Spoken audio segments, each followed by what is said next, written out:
Living rooms, bedrooms, dinettes.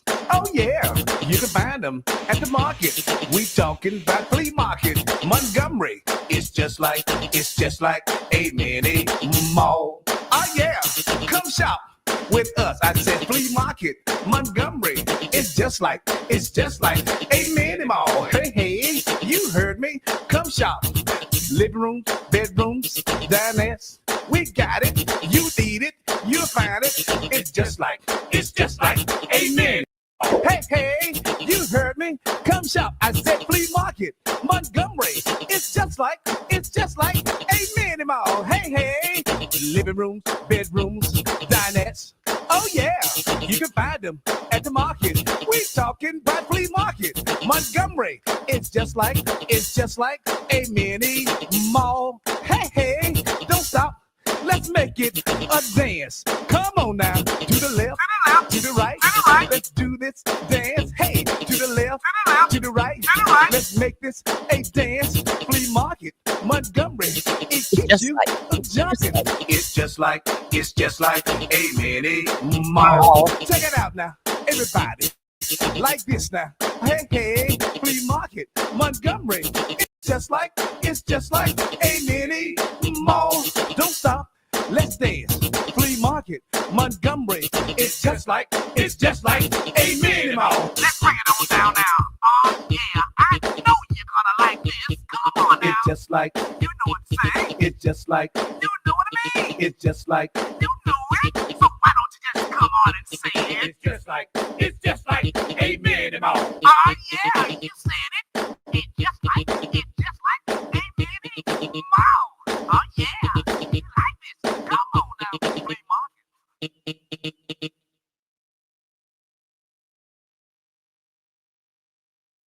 In the criminal justice system, the people are represented by two separate yet equally important groups: the police who investigate crime and the district attorneys who prosecute the offenders.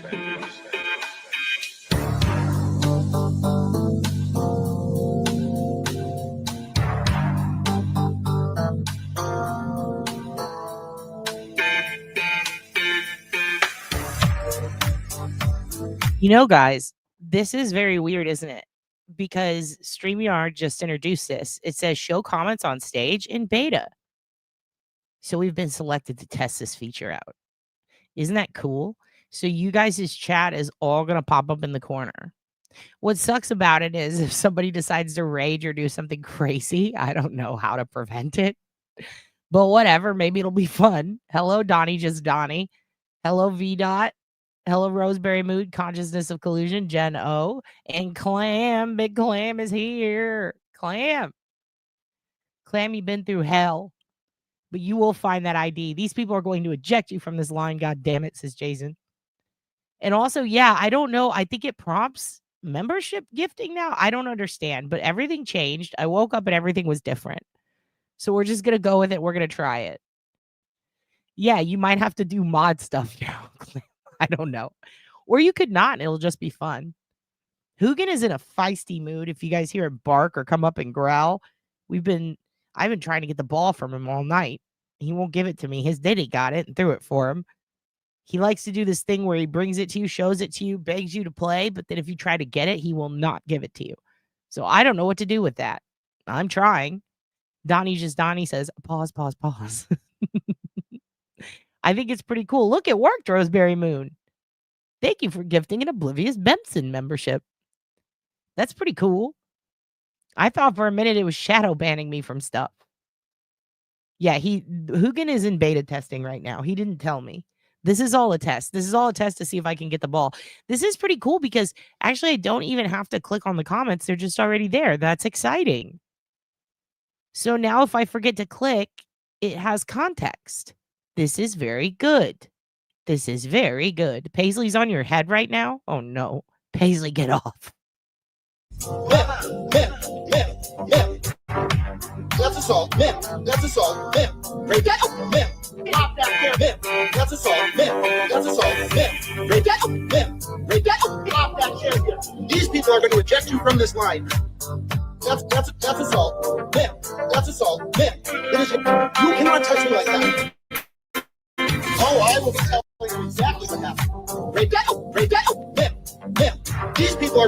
you from this line.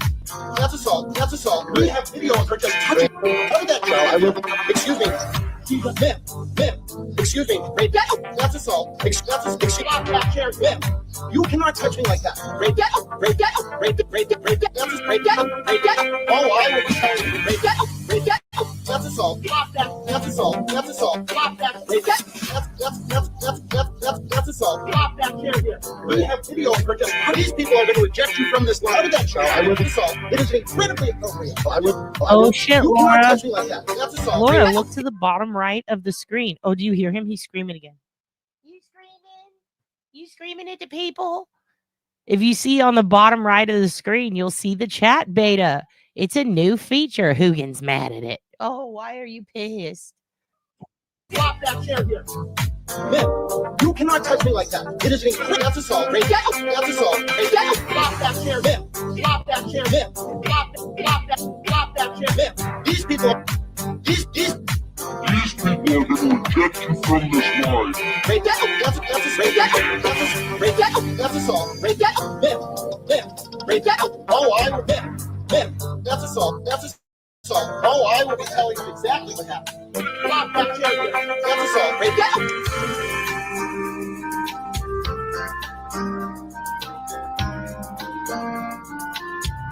That's assault. Drop that chair here. These people are going to eject you from this line. That's assault. That's assault. It is. You cannot touch me like that. Oh, I will be telling you exactly what happened. These people are going to eject you from this line.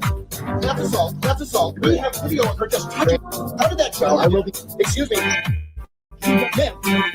Excuse me. That's assault. Excuse me. That chair. You cannot touch me like that. Oh, I will be telling you. That's assault. That's assault. That's assault.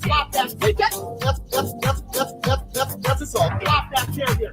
We have video of her just. These people are going to eject you from this line. How did that show? I will be assault. It is incredibly appropriate.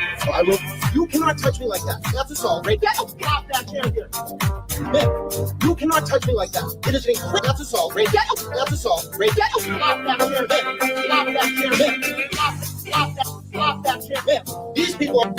These people are going to eject you from this line.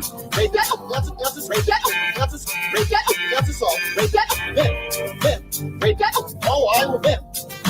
That's assault. That's assault. Oh, I will. That's assault. That's assault. That's assault. That's assault. That's assault. That's assault. That's assault. That's assault. Oh, I will. That's assault. That's assault. That's assault. That's assault. That's assault. That's assault. That's assault. Whoa, witch, she's a witch. That's a tall order. For real? Mariska Hargitay just announced that her father isn't actually her biological father. So Mr. Universe was not banging her mom? Old famous lady who was in love with Anton LaVey or whatever? Damn. So is her real dad the leader of the Church of Satan or what? Because that's the other guy, right? That her mom was with? Damn. I need to look more into that and never punish yourself for a Toblerone. I don't know what that is. Isn't it just chocolate in a triangle or something? Don't hate yourself over candy. Love yourself with candy. That's probably just an eating disorder waiting to happen. What I just said, but whatever. The knack is that the shit. I love the Fall Mouth and they're in New Orleans and Hyannis, which are ways out, but I love it there. Okay. You talking about the airports? You guys like airports? That's who is Hargitay? Laura. Oblivious Benson. The reason we're here. From SVU, from Law and Order SVU. Her character struggle with biofather issues. I wonder how long she's known. I love her. Oh, I love her too. I love her too. Yeah, of Law and Order, dude. This is crazy. Interesting. Yep. Psychic nocturnal moon shit is happening, you guys. It is happening. And as you can see on the bottom right screen, I keep forgetting. I don't have to. Yeah, you know now. You know. I keep forgetting I don't have to highlight chats anymore. They're just there. This is, I don't know if I can gel with this. I got your crazy, says Daniel's son. Hello, Daniel. How's the weather where you are? A few miles away. Well, her real dad, or at least who was her dad for a while, was Mr. Universe her whole life. She always knew her dad to be Mr. Universe. And now it seems her dad could be someone else. Now, her mother, I have not embraced the moon. How dare you? And hello, Julie. Her mother was Jane Mansfield, yes, who was on a lot of old movies that I really like. There was one about a bus that goes all the way to Mexico, and some shit happens on it. She ends up falling in love with an old ugly man. It's a really funny and good movie. I can't remember what it's called, The Bus to something. But she was great. Had an affair with the guy that I forget his name. Okay, so the guy that I believe she was having an affair with was the leader of the Church of Satan. And that was Anton LaVey. And she was kind of obsessed with him. So I do wonder if Mariska Hargitay's mom was Jane Mansfield now, and her dad must have been the guy from Church of Satan. So sad that she passed in a car wreck and Mariska was in the car. Yep. And it was leaving Louisiana, going down this really narrow road. They were trying to make a show in time for something. Such a bummer, Jude. Yeah, Jane Mansfield was gorgeous. She was a great actress, too. She was really great. She died very tragically. And there was a rumor going around for a long time that her mother's head landed next to her, which actually isn't true. But it was still like a shocking, horrific news story. Here I am. There you yonder. Nice, cool. Thank the Lord. Yeah, our AC was having issues. It still is, but I'm going to probably go get a replacement for it tomorrow. And this isn't the one that we replaced last year. It's a different one. Texas is so hot. If you have a window unit, if you don't clean it every couple of months, like literally take it apart and clean it out, you're pretty much fucked. You're going to have to get a new one every year or two. That's how fucking hot it is here. Let's keep watching these goth kids dance. Wait, Nelson Sardelli is her bio dad? So a totally different guy? Damn, Jane. Jane was fucking around with a little bit of everybody. Good for her. That's a song. That's a song. That's a song. Oh, I will be telling you. That's a song. That's a song. That's a song. That's a song. That's a song. That's a song. That's a song. That's a song. Oh, I will be telling you exactly. I'm jealous. That's a song. Read that. That's a song. That's a song. Oh, I will be telling you. That's a song. That's a song. Oh, I will be telling you. That's a song. That's a song. Yeah, it will be hot here until November. So everyone get ready. It's going to be between 90 and 110 until November, just like last year. So that's fun. Yeah. Oh, I will. That's a song. That's a song. That's a song. That's a song. That's a song. That's a song. That's a song. That's a song. That's a song. That's a song. That's a song.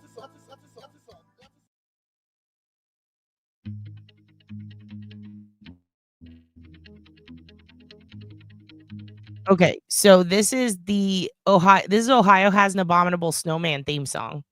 And I found out and I said, well, we have to play this for everyone. And yeah, someone tell Bev to turn the fan on in Texas. Turn the fan on.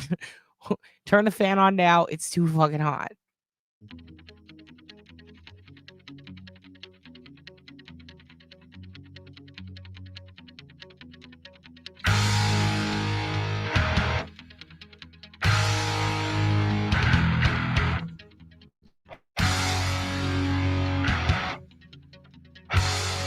And in case you guys were wondering, yes, this is the guy from Texas. This is Shannon Burgess. This is him before he testified in court. This is what he did. This is him getting his study on.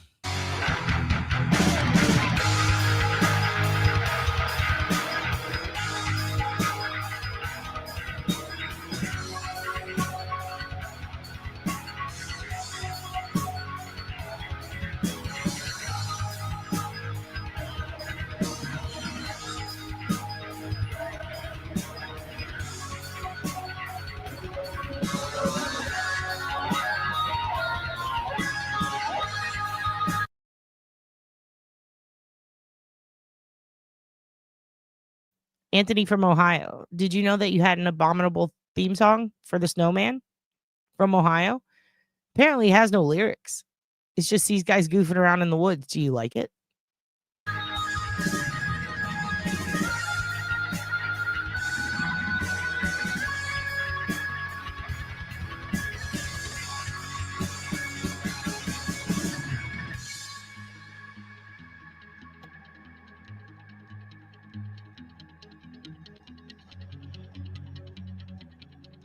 Yep, this is it. Just sick metal riffs with this guy, with these guys in the background. It's pretty cool. Pretty cool. Yeah, you know I had to do this. Big Clam, I know you're having a rough night. So, of course, had to throw this guy in. Had to throw him in. It's going to be 35 degrees there tonight. I'm so fucking jealous. Today's high was 48. How do we get that? How do we get that? How? Yeah, I think he could make a better one. We'll see. Poor Shannon. He's a weasel and a liar. Well, you know, he just got his ass handed to him in front of an entire nation. Everyone was making fun of his hair. I mean, I don't think he ever expected to be called on his bullshit. And here's the thing. He lied on a resume. That sucks. That's terrible. But at the same time, I don't think most people who maybe lie on their resumes expect the how do you say it?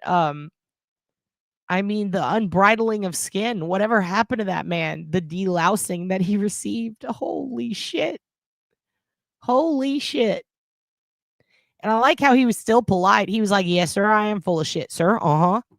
Like, it's not like he was I feel like he was literally, what did Ed say? He was a forensic whore. He's like, well, I just got paid to take it in the ass. I didn't realize I was also going to take it in the mouth today. Like, poor guy.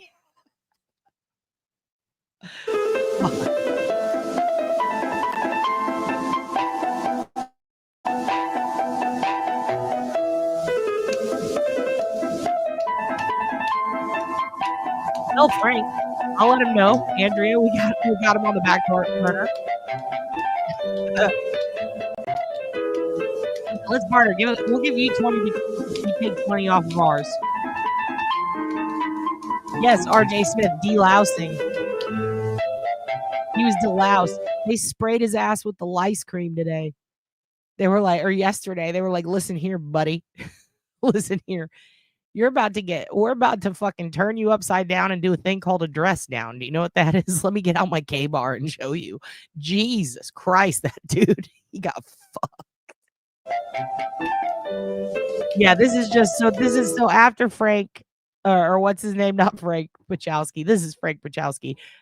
Before Shannon was Frank Pachowski, he was in that one video with the with the Ohio snowman. Then he went on, he changed his name legally. A lot of people don't know this, to Frank Pachowski, and this is what he did for a living. This is part of his forensic training.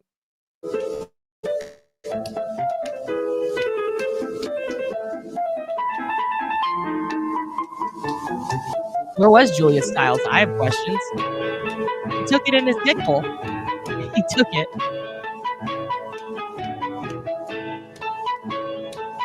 I agree. No, the elders love it. Look at him.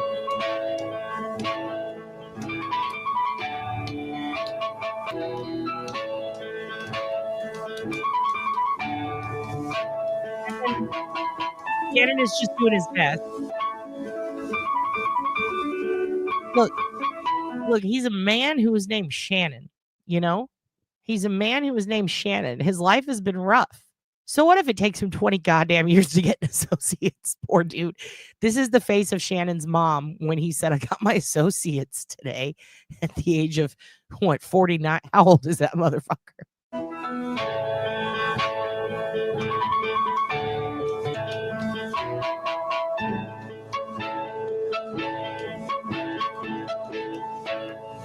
Well, don't say that, Donnie. Don't say that. He hasn't even begun his career yet. He's still trying to figure out what he wants to do when he grows up.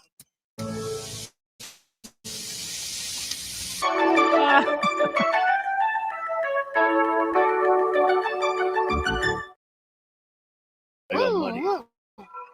All right. You got a house. I live right here. And put on some clothes. All right, Marcus. What the hell are you doing here under this bridge, hanging out with these homeless people? Robert, I am blind. You're blind? Maybe it's because it's dark outside. There's been an incident. Oh, okay. Oh ho, oh baby, oh no. Oh, okay. Well, what's up? I legally can't go back to Michigan, Robert. What the hell happened in Michigan? This guy's scared. I don't think the IRS is very happy with me. Oh, okay.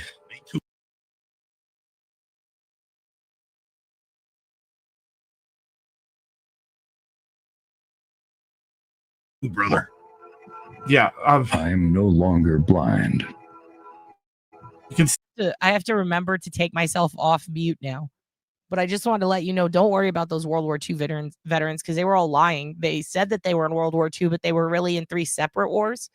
And they were only in them for a little bit of time. So they were in them they basically got an associates in war. So, this is their punishment. See again? Okay. Well, that's great. It's a miracle. Thanks. Define horror.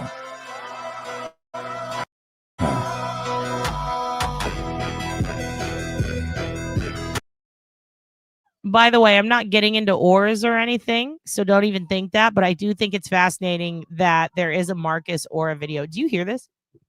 Tell him.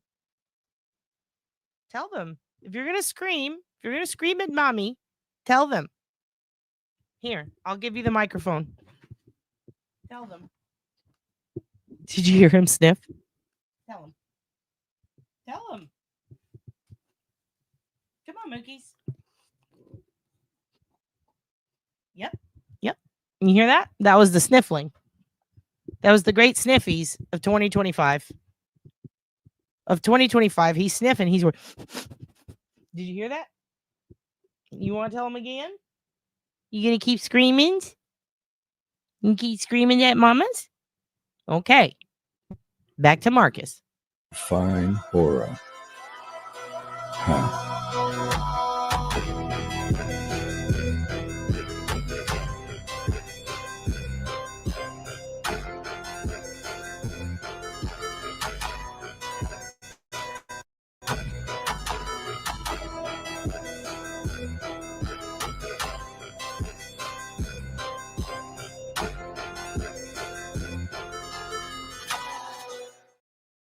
Everything okay, man? You're kind of stressed. What's going on? Is it about the Doritos? You're pretty cool. You're pretty cool too, Marcus. It's been a long time. A long time? I've been in Moldova, you see. Moldova? Like Moldova. Okay. Robert. Moldova. What's in Moldova? Nothing. Nothing? It kind of sucked. Oh, I'm sorry to hear that. Maybe we could go to like a nice vacation sometime. Maybe Japan or like Europe. Italy's nice this time of the year, right? Italy. Yeah. You're floating again. Know what happened there? What happened in Italy? I'm banned from entry. You're banned from Italy? What the hell did you do? They don't like that thing I did. Good afternoon, Your Honor. Good afternoon, sir. You may proceed. Thank you, Your Honor. Sir, could you state your name and spell your first and last name, please? Yes, sir. My name is Yuri Buchanan, spelled Y-U-R-I-Y, last of B-U-K-H-E-N-I-K. Where do you work, sir? I work for the Massachusetts State Police, currently assigned to the Norfolk District. Okay, sorry. I had to go throw the ball for the Mookies. I finally got it from him. And I said, let's throw this. So what is this? You guys are probably wondering. This is the Brian Walsh trial. He is another guy in Massachusetts, right, who did a bad. And Urine Bukicki was the lead investigator on that. And he had to testify. And I thought, wow, that's fascinating. So he testifies one day, and then a few days later, he testifies in another trial. I thought it was very interesting, especially because he kind of looks like the murderer. But that's beside the point. I thought, let's peep this a little bit before we get into Karen Reed, because I'm very interested in what happened here. He's saying that Brian Walsh's mom refused to answer questions in the investigation. And I said, well, that's wild. Who will they have testify for that? And guess what? Guess what? Yuri. Yep, he chopped her up. He chopped that lady up. And so it's interesting because this kind of coincides with the Karen Reed trial, and that what happens if they completely dismantle everything that is known to be about these people who investigated Karen Reed's case, right? Everything they were thought to be a stellar, police force, or they had great investigators before. Well, not really.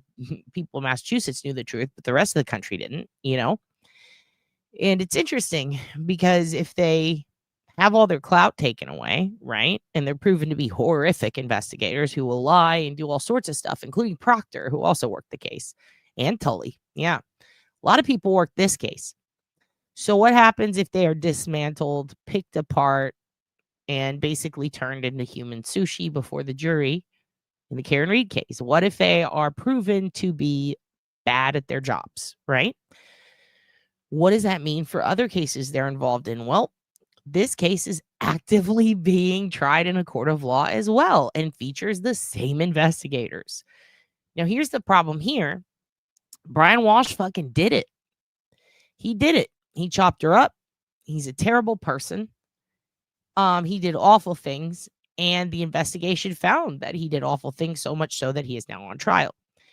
But the reason I want to show this to you is because this is kind of a problem, isn't it? Because what would benefit Karen and get her free would also benefit the defense of Brian Walsh, and he did it. He did it. Yeah, he also did sell counterfeit Andy Warhols. So basically what's good for Karen is bad for the victim in this case, isn't it? So it's very interesting. It's an unfortunate situation because, yeah, these guys are assholes and pricks. They did horrible, horrible things to Karen. He did Google his bad bads. He did all kinds of things that are very, very, very, very bad, right? And these investigators in this case are the same one in Karen's. So what does that mean? If they're impeached in Karen's case, or if they get found to be proctoring, then is this all going to get tossed out? Is a murderer going to walk free so that somebody who didn't murder can go free? It's a tricky situation. Yep, 3 kids were sleeping. He was Googling everything on his kid's iPad. This is all true. Yep, he put the body parts in different dumpsters in different counties. And actually, there was another case where that happened recently that was not from Massachusetts, but also in the Northeast. And the mistress helped toss everything. And they had it all on video, and they had her bra covered in blood. They had everything. So this is pretty fucked up. If Yuri is impeached in Karen's case, is that going to benefit this murderer? And that is part of the issue with a corrupt justice system, because that shouldn't be, right? But it is. So what's going to happen? Is there going to be a Proctor fallout, a Yuri fallout? Is there going to be a fallout from these investigators? Did they really want to pin Karen so fucking bad that they were willing to risk fucking over all these families and all these other cases who are trying to get justice? It is a fucked situation. So let's go ahead and watch some of this. I am going to put it on fast because Yuri goes slow.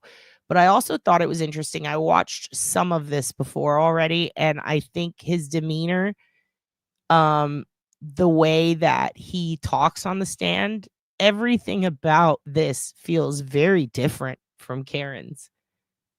And it really makes you wonder, like, is he more relaxed here because he knows he actually did a good job in this one? Which means that it was selective for Karen, which is actually kind of makes what he did to Karen even worse. Like, he knew what he was doing, right? So let's check it out. For those of you who haven't been paying attention to the Brian Walsh case, holy shit. Here we go. Attorney's office. How long have you been with Massachusetts Police? I graduated the academy March of 2012. And how long have you been attached to the detectives unit with the district attorney's office? 10 years. And what is your current rank? I'm a sergeant. And how long have you been a sergeant within that unit? Since December of 2021. So I'm going to ask some questions now about January 5th of 2023, Thursday. That day, did you have the opportunity to be dispatched to Cohasset? Yes. Why were you dispatched to Cohasset? Cohasset police detectives reached out to our office requesting assistance in investigating a missing person case. What was the name of the person you researched that you were asked to help find? The person's name was Anna Walsh. About what time did you get to Cohasset PD that day? It was in the late afternoon. I would say approximately 4:45 or so.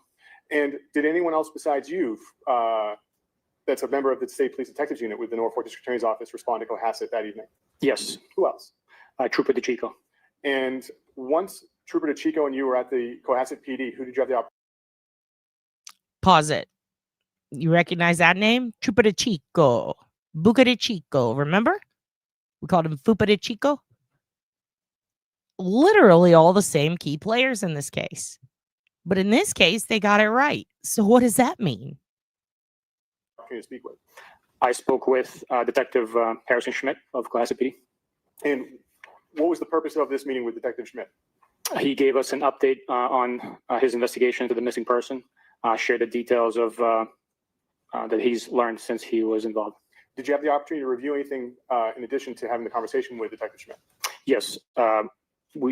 I was able to review an audio recording of Brian Walsh's interview. And after having this meeting and reviewing the recording, what did you have the opportunity to do next in your investigation?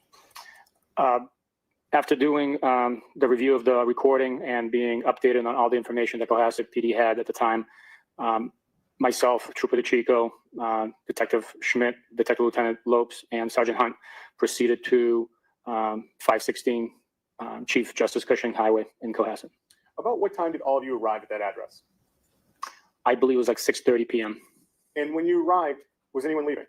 Yes, there was a female party leaving as we came up to the door. And do you understand what her relationship was to the family? I do know, yes. What is it? She was the babysitter for the 3 juvenile children. And after seeing this woman leave the residence, did you discover who else was in the residence at this time? Yes. Who? Within the residence, we were able to meet with Brian Walsh, his mother, Diana Walsh, and there was 3 juvenile children inside as well. Now, in that evening, did you have the opportunity to conduct an interview with anyone at the Walsh residence? Yes, I did. Who did you initially get the chance to speak with? Initially, I spoke with Diana Walsh. And Diana Walsh is Mr. Brian Walsh's mother, correct? That's correct. All right. Where was your conversation with Diana Walsh? My conversation was in the living room area where the couches were situated. There's also a fireplace there. It is right off the kitchen area, separating the dining room area by a staircase set and a wall, I believe. And was there anyone with you to help conduct this interview? Yes, Detective Lieutenant Lopes of Cohasset PD was present with me. Where were the other officers at this point in time that arrived with you? The other officers were speaking with Brian Walsh in the dining room area portion of the home. And was anyone else with Mr. Walsh besides those officers, do you know? Just the 3 officers that arrived. Where were the children when you initially had the opportunity to speak with Diana Walsh? Upon her request, the children went upstairs in the main portion of the home to the 2nd floor. Now, can you explain how the initial conversation, what occurred during your initial conversation with the defendant's mother? Yes. As we sat down, Diana was asked to provide her date of birth and a phone number. She initially ignored my request and was texting on her phone. A follow-up request was also momentarily not. Also, I do realize a lot of you guys are wondering why he looks like a human thumb or a COVID toe. As someone who does have Eastern Bloc blood inside of me and whose biological father, is from the area where this gentleman grew up, I can tell you it is 100% genetic. We just all have toe faces. I don't know why. We all look like we've been injected with something in the head. Now, as you can see, he does not have the Polak 5 head. He has the Ukrainian the thing that I have though, but his is more curved, right? It's not pointing like mine. Their heads also can be a bit smaller, and their jaws, they get that extra width in the jowls here. It goes sideways for them. So you can always tell your blockers apart. The Ukrainians are going to have a smaller forehead, bigger jowls.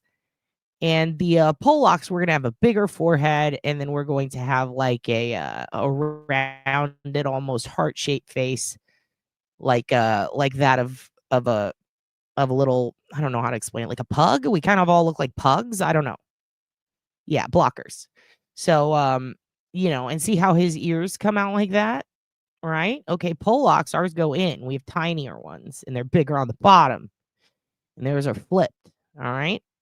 And I'm pretty sure I'm allowed to say all this. I don't think it's racist because I'm pretty sure we're all poor and white, so we're just allowed to say that about each other. So there's that. They also have tinier mouths. All right. We have a little bit bigger mouth. They have, actually, I think we have more bulbous noses. I do wonder if his daddy sniffed around Polish territory as a child. But see this thing right here with the eyebrow, how it looks almost shaved? It's something a lot of us have. We are all walking birth defects, my friend. All of us. It is the widow's peak. The widow's peak. They have rounded ones, ours are pointy. Now, I don't know why this is. Probably has something to do with some sort of a Polak freak off that happened in the 50s. But it is a Ukraine cranium. It's a Ukrainium. And it is what it is. Now, my question here today, we do have bulbous noses, don't we? Now, my question here today is why you guys hate on the tie. It's the thing that I hate the least about him. I hate it when ties flap around and the little bottom part comes out. It's like, hey, put that away. Cover that. Why is that out? It's like having your dick out. Put your dick away, sir. Where's your dick out on me? All right? Get that dick out of here. Ain't nobody wants to see that. All right? I call it the tie dick. Now, his little tie boner has been tucked. It's been clipped. All right? So you got a little clippy holding the tie boner down. This is something very important. I, for one, commend him for this. I think the tie clip is important because it keeps me from seeing his tie dick. So I appreciate it. Do you understand? And Andrea, that is very funny. I don't know why. And by the way, I do not speak for turd. She wants to see the tie dick. There's a difference. Now, those of you who are mad at the clip, you want to see his little tie dick? Okay, fine. Good for you. But not me. I don't want to see it. Yeah, he is a fucking loser, isn't he? But here's the problem. What do you do when losers do a good job sometimes at other cases? You're pro dick. Well, then you should love this clip. Melissa is German. She wants to get rid of all of us. She is the Jimbo James to our Marcus. There's nothing we can do about it. I'm constantly ducking and dodging that bitch. I'm trying to get away from Melissa. She's going to fucking come get me. She's getting me for the tie clips. Yeah, and this is a great thing, Jason. I like this. This could be the shirt. I don't care what anyone looks like. If you're evil, I'm making fun of you. That's the shirt. Thank you, Jason. Not addressed or not answered. She then advises that she had utmost respect for what we do, but she only has one son, and she was very adamant in helping find Anna. Did you say? There's another thing about Eastern blockers. Listen, guys. There's only one baby boy in this family. Do you understand? He's the only son. He's the only son. He is the one who guards the North. It's a very Jon Snow thing going on our side of the world. Do you understand? The whole but we only have one baby boy. He's our oldest. We have to protect him. We have to carry on the family name. So stupid. It's so stupid.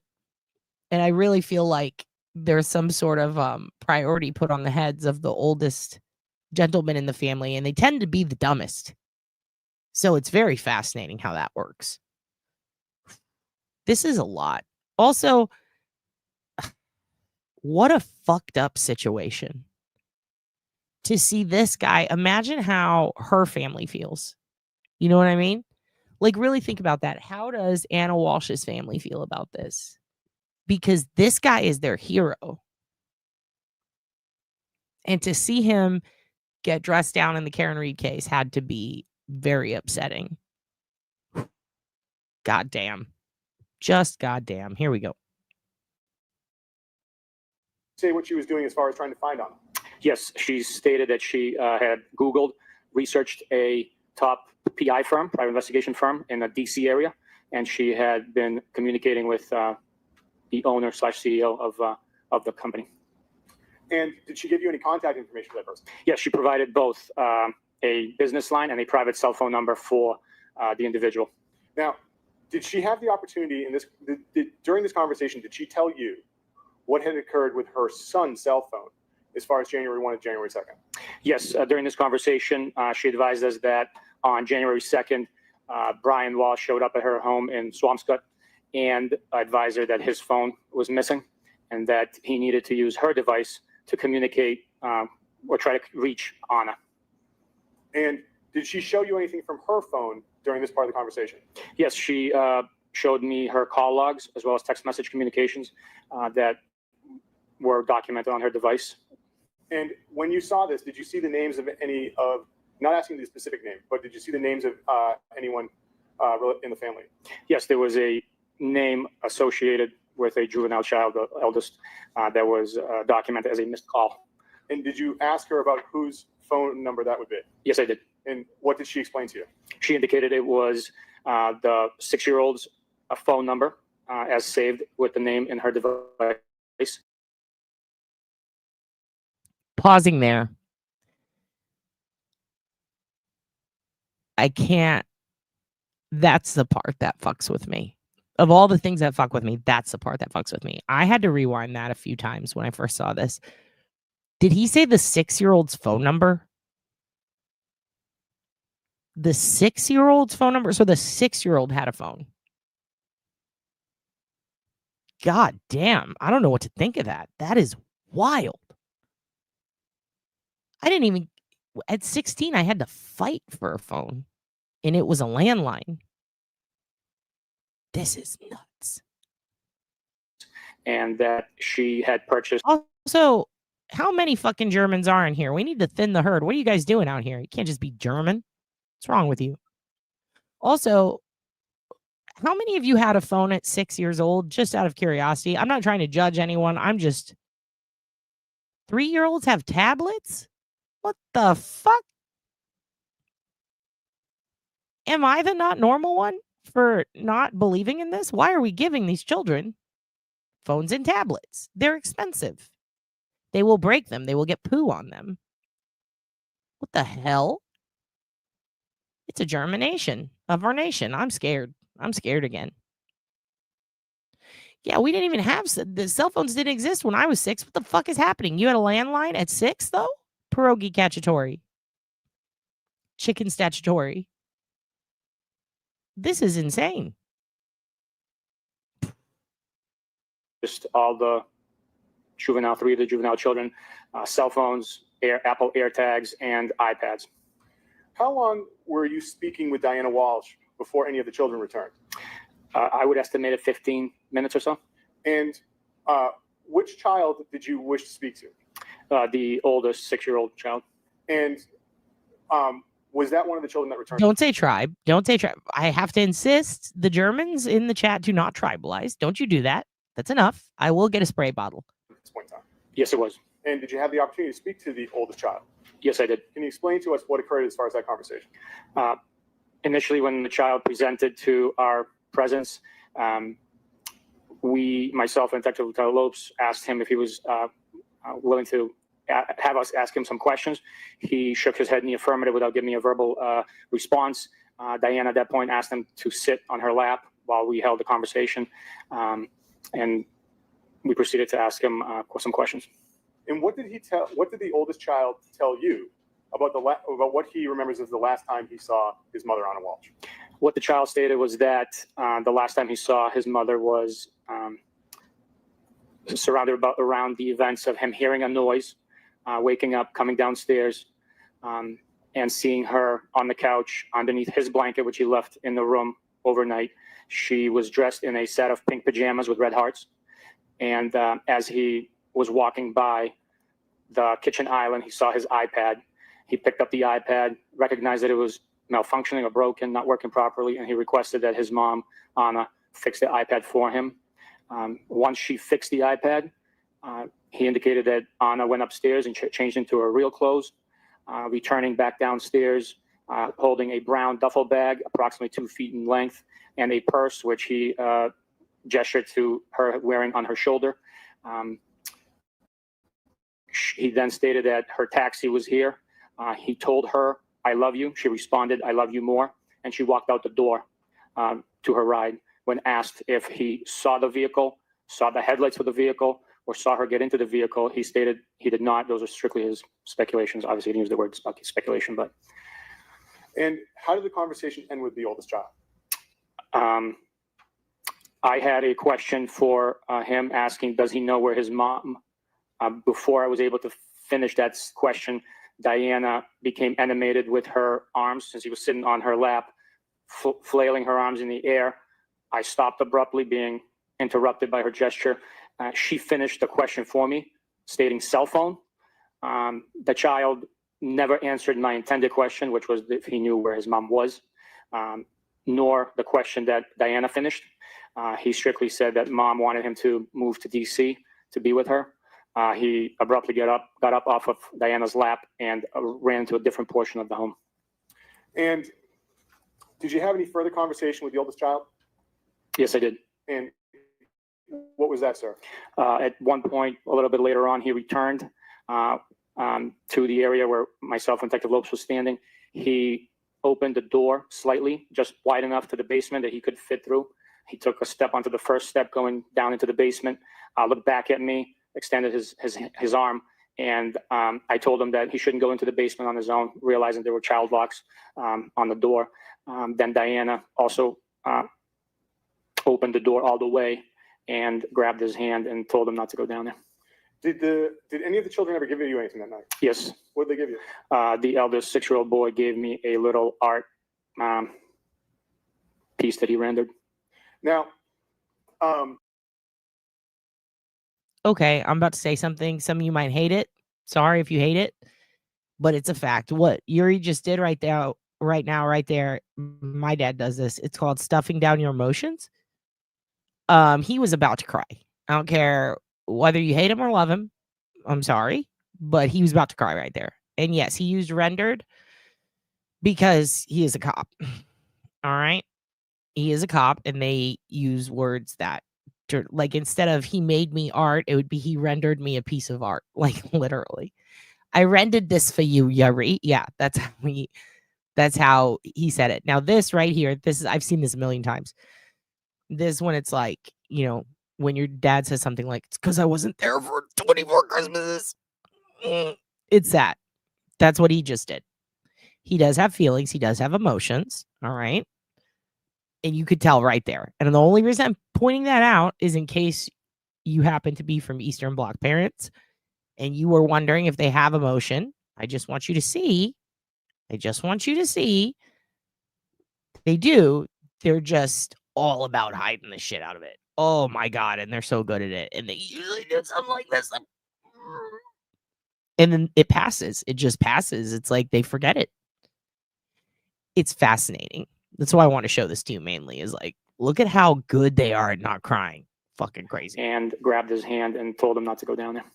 Did any of the children ever give you anything that night? Yes. What did they give you? The eldest 6-year-old boy gave me a little art piece that he rendered. Now, how long were you in the home speaking to the oldest child?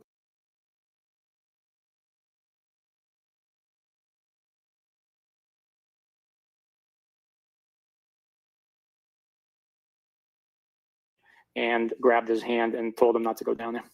Did any of the children ever give you anything that night? Yes. What did they give you? The eldest 6-year-old boy gave me a little art piece that he rendered. Now, how long were you in the home speaking to the oldest child and Diana Walsh? I would estimate it to be. See what I mean? Art piece that he rendered. How long were you in the home speaking to the oldest child and Diana Walsh? I would estimate it to be 45 minutes, maybe more. It was a lengthy conversation in our presence in the home. You may proceed. Thank you, Ron. Sergeant, we left off, I believe, Hello, the Erica. conversation had come to an end with Diana Walsh, and the oldest child. What did you do at the house after that? I waited for the other officers to finish searching the home. Dude, yes. Pierogi Cacciatore gets it 100%. That is what they do. And then they have warm vodka and they go, I don't want to talk about it. Home for the missing individual, to include the attic. Why was the attic significant to you? It had not been searched, and in my experience with other cases, we have had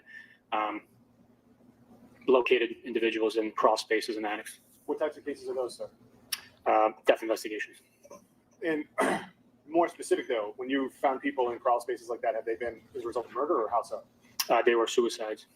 What did you do as far as examining the outside of the home? I proceeded outside. No, because that's a thing about Eastern Blockers, and actually a lot of people who get into law enforcement. It's like when the kids are cute, when they're a child, the girls are like, oh, this pretty little angel. But then when they become adults, then you can call them whores and you can take shit out on them and you can hit them. Not all of them, but some of them. It's like the whole, I'm not going to get political, but the whole let's save the babies. And then when they get older and they need medical help, it's like, fuck them. Your mom was a whore for having you. It's like, well, wait a minute. What are we doing here? Like, that's just how it is. It's the puppy syndrome, Well, this puppy is cute, so we'll care for it now. But when it becomes a dog, we're going to treat it like shit. That's kind of how a lot of society is. It's like everybody wants a baby, but then when the kid's up for adoption, they're like, well, who got you in this mess? Who birthed you? It's their fault. Well, fucking, just kind of how it is. It's how people are. In this case, he can feel for a child giving him a gift, but, an adult woman, he doesn't give a fuck. Simple as that. It is horrible. It is horrible. It's the world we live in. Think about it. If a grown-ass woman came up to you and said she needed help, and then a 4-year-old girl came up to you and said she needed help, do you think the response would be the same from this dude? I mean, it's a matter of, well, this one's little and cute and can't fend for itself. Dude, Natalia Grace must have fucked him up. And true, Daniel, but the thing is, no one did, right? No one did. So there you go. Exactly. But they're adults. The people he's trying to fuck over are adults, so he doesn't see it that way.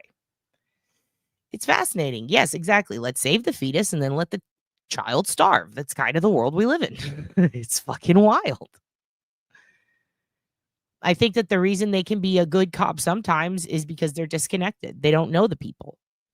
They just know this dad killed this mom and I'm here to help the kids. And in the other situation, it's an adult killed an adult, we think, but who was the adult who killed the adult? So they can kind of separate it. I don't understand. It's very fascinating. I checked the yard, the property to include. I mean, look at it this way. When Gabby Petito went missing, look at the response. When any of the women in the Long Island serial killer investigation went missing, look at their response. Nobody knew a single name. Like, very few people knew a single name. I'll say very few knew a single name of a missing woman out of 11 missing women. Well, technically 10 in the Long Island serial case for over a decade until they were all found at once. But when they were missing, no one gave a fuck. No one knew their names. There were no ID specials on them. You know what I mean? Like, it's crazy. So many missing and murdered women, but everyone knew who Gabby Petito was. Why? Because of what those women did for a living, their jobs, right? People put a high precedent on, or not precedent, they put a high value on what people do with their lives. If somebody is a sex worker, they're going to treat them different than somebody who's a financial analyst, and vice versa. There's also situations where it's like, well, this person had money, right? And money in the eyes of the law can be a good thing, but in the eyes of the public can be a fuck 'em, eat the rich type of thing. So there's a lot of different dynamics at play with how law enforcement treats people. Yeah, and you know who said the same thing? Duty Ron. He's like, won't fucking put up with this shit. So did Ed.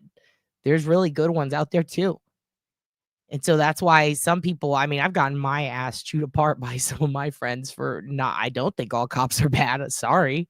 You can play liberal all you want, but that's not, I don't think that's true. You know, I had a pretty damn good investigator on my case. It's the DA that fucking sucked, you know? So it really just depends. It all depends on the environment, where you're at, who the cop is, what the deal is, you know. It's strange. It's strange.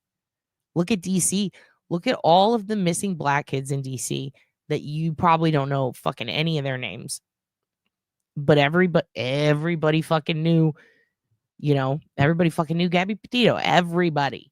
And there are girls who were in way worse situations. And by way worse, I mean like for years they were getting the shit kicked out of them as kids by adult boyfriends and then went missing.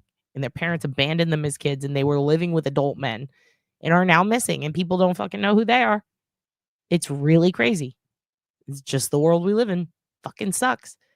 So we got this guy having, you know, having a good time playing good cop over here in this case, and then in the other case playing bad cop. Those are the dynamics I'm talking about. It really just depends. It's strange. Looking for on his phone. One of the locations that myself, Detective Lieutenant Lopes, Detective Schmidt checked was Brian Walsh's Volvo SUV. And did you ask anyone permission to check the Volvo? Yes. And who did you ask? Brian Walsh. And what did he say?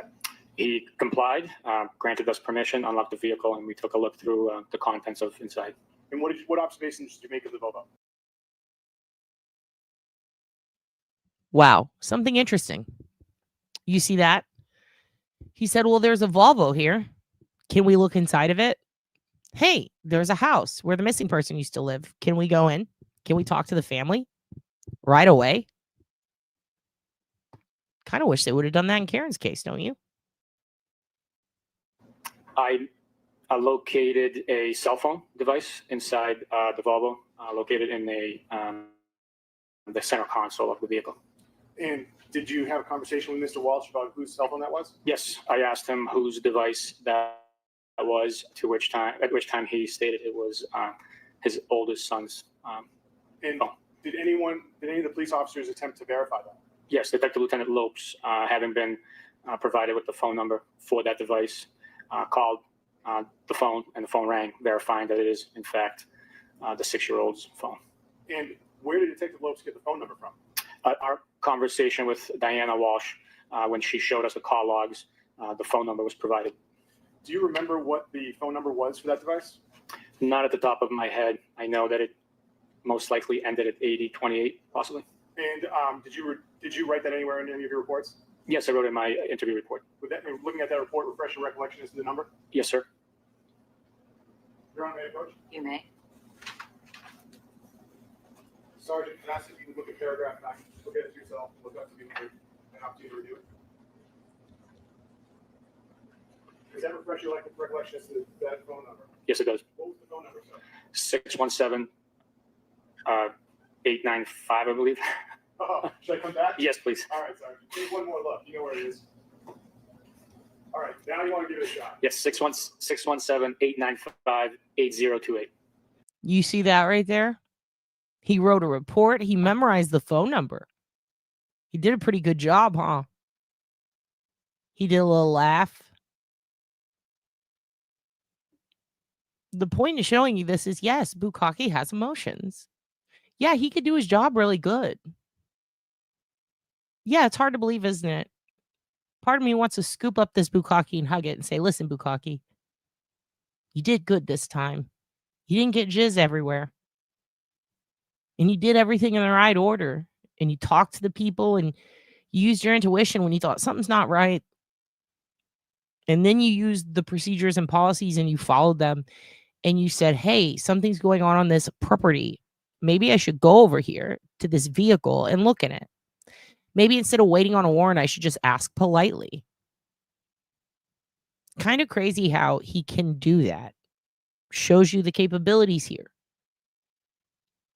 I think it's very important to look at when someone does a good job compared to when they do a bad job and say, hey, what went wrong this day? What, were you on your fucking period? Did you not have your cranberry juice this morning? Did he lay off the beta blockers? Or did you block your betas? Did you do a little snort ski before you came on this time or no? I see you have a tie clip. You took extra time getting ready this morning because you care. You care about this trial. You care about this defendant. You care about, well, not defendant, but you care about the family that you're protecting. So why didn't you care in the other one? This is the guy who you would want working on your case or a family member's case, right? In this case, sure. He looks like he did a great job. In the other case, fuck no. So how do you go from one to the other? Because, by the way, he's like this throughout this entire trial situation, like throughout the entire investigation. But then in Karen's, he did such a horrible job.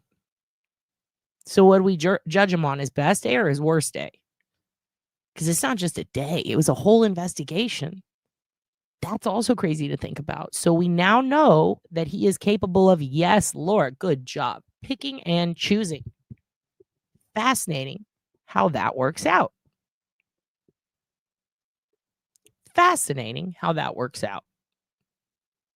Whew. Yeah. Leah Baker, I hate being a grown-up, not lying about having a attorney. Jesus. That poor guy's going to go to work and he's going to get hosed at the water cooler, dude. Ugh. Yeah, it was willfully done. And what better way to prove it than to say, well, why couldn't you? Hey, you went to look in the car. That really wasn't even mentioned in the Walsh case yet. You just had this feeling you had to look there, so you went, but you didn't have that for the party that John was just at. Interesting. So that phone, was it seized that night? It was not, no. Was it left where was it left then? In the vehicle. Now, this is Thursday, January 5th. Is that correct? That is correct. Now, I'd like to, that night, besides looking in the Volvo, did you find anything else as far as cell phones that night? No, I did not, no. Okay. Now, I'd like to ask you now some questions about January 6th, Friday. Yes, sir. Did you have the opportunity to contact anyone who was representing Mr. Brian Walsh? Yes, I did. Who was that you were contacting? I contacted attorney Tracy Minor. And why were you contacting Tracy Minor? I wanted to communicate with her and get consent for the devices that. Lori, that would be Gen Pop in the Discord. It's just Gen Pop. You can ask irrelevant questions there. You can literally ask anything there. Belonged to Brian Walsh and his juvenile children that were being utilized.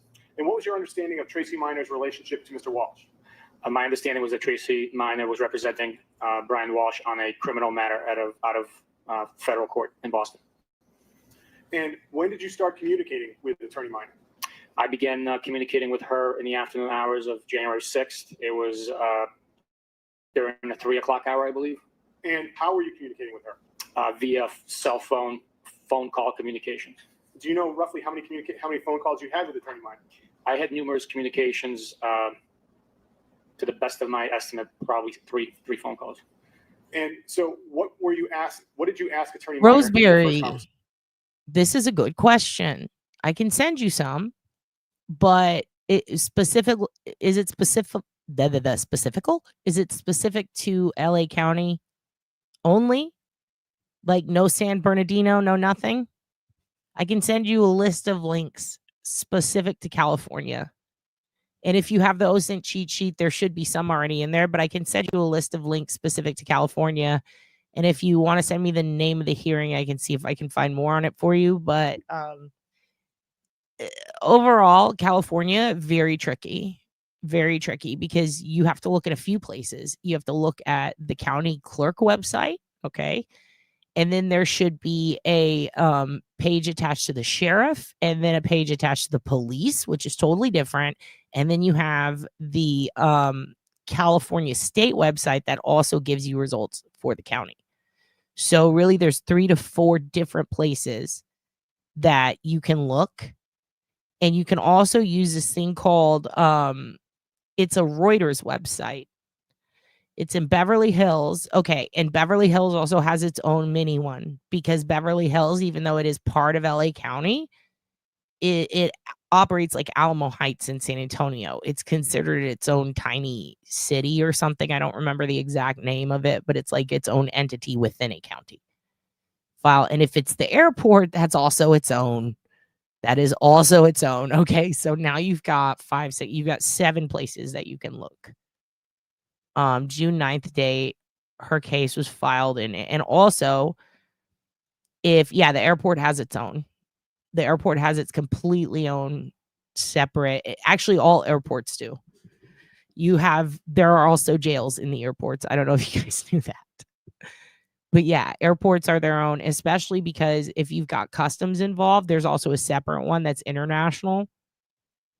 And that all happened post 9/11. So yeah, those are all totally separate.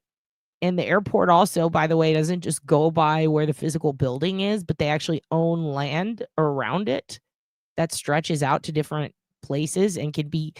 There's a part of, I want to say, Santa Monica right by the beach that is technically considered an airport. It's fucking insane. But anyway, we are going to, bring drugs with, you'll get to see the jail for sure. For sure. And also, if you arrive without a passport from another country, you'll get to see that airport. If you go into the wrong bathroom, you'll get to see that airport jail. Yeah, airport jail is fun. It's really fun. There's usually a couple of people who are passed out and forgot their papers, and there's usually a couple of people who couldn't find their luggage and flipped out, and there's always 1 or 2 people who got drunk on the plane. A lot of people who get drunk at Chili's too, the mini Chili's in the airport, a lot of them end up in airport jail.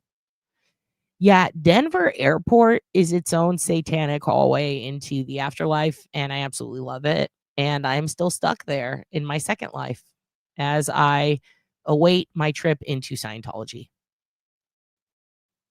If you remember. In the first conversation, I identified myself and asked her to provide consent. If you think that's crazy, every college and university has one too.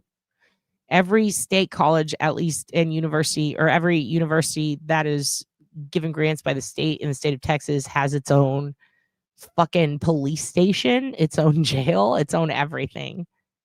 And when you go to court, you actually go to the county court by way of the sheriff, but you're charged by the police force for UT. So the UT Austin police get different grants and have different capabilities and different forensics people. And they usually have to reach out to the city police and the sheriff's office in Travis County to get help with stuff or to transport people.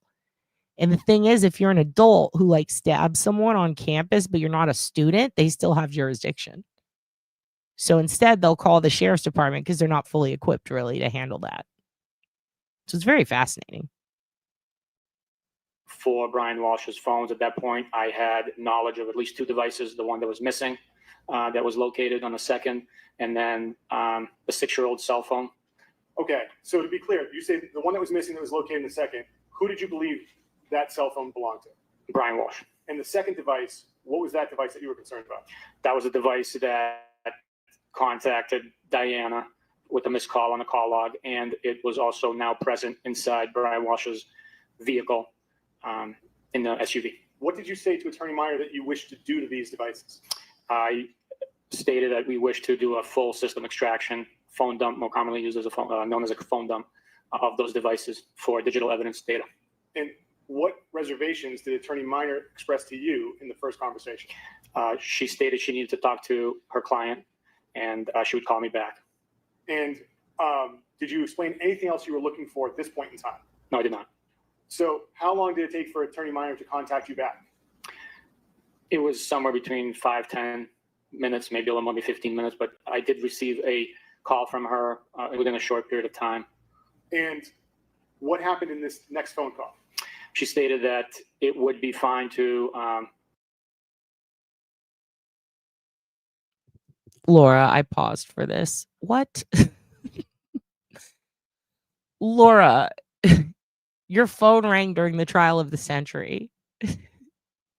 And you didn't end up in jail. So if you end up in an airport jail because you got pre-airport drugged, we're going to need to hear about this sometime. That is what, dude. Jesus Christ, Laura. You would. Of all the people here to get drugged at an airport or before the airport and end up on a show for it, I would see... Lori, sorry. Oh, fuck. Lori. I thought I was talking to Laura. Wait, Lori Marie, I didn't expect this from you. Wait, this is a different Laura. Hold on. This is Lori. Lori, you got pre-airport drugged? What the fuck? I would expect that from Laura, but not from you. You didn't have your phone go off in trial. What happened to you? Well, now I really want to hear about it even more. Laura finds herself in wild situations. Chapels and jails? Oh, because if people die. Because people die so much there. You got to have someone to do the last right, and then you got to fucking have a jail to throw them in so they can die peacefully. I almost got taken there. Yeah, we already read that. That's crazy, and I want to know why. Oh, the military barracks. Holy shit. My peepaw was in that, and he told me about what they're like once. He wasn't in the barracks. He worked with the military police, and he was literally in there watching over people, and he told me it's fucking horrible. He said it's like Alcatraz. Your first trip to... Yeah, you were not going to simmer down that night, Megan. I know you. You would never simmer down. There's always chapels in jails. It's because people die. It's because people die, Lord. Yeah, they call it the psych ward. But also, there's a severe lack of medical facilities in a lot of private prisons that really need an overhaul. And I always wondered, like, look, they have the chapel, but why don't they have a good medical facility? It makes no sense. I think it's because they're like, well, we'll just skip them to the dying phase and not treat them medically. Yeah, that's Lori Marie, not you. I expected that from you, Laura. Like, Laura getting drugged on a plane and then ending up in some sort of prison. I could see that because poor Laura. Laura gets herself into the courtroom to find out what's going on. Lori, though, she doesn't do that. What is that about? Sounds like Bridesmaid. Another time I smoked in the airplane. Megan.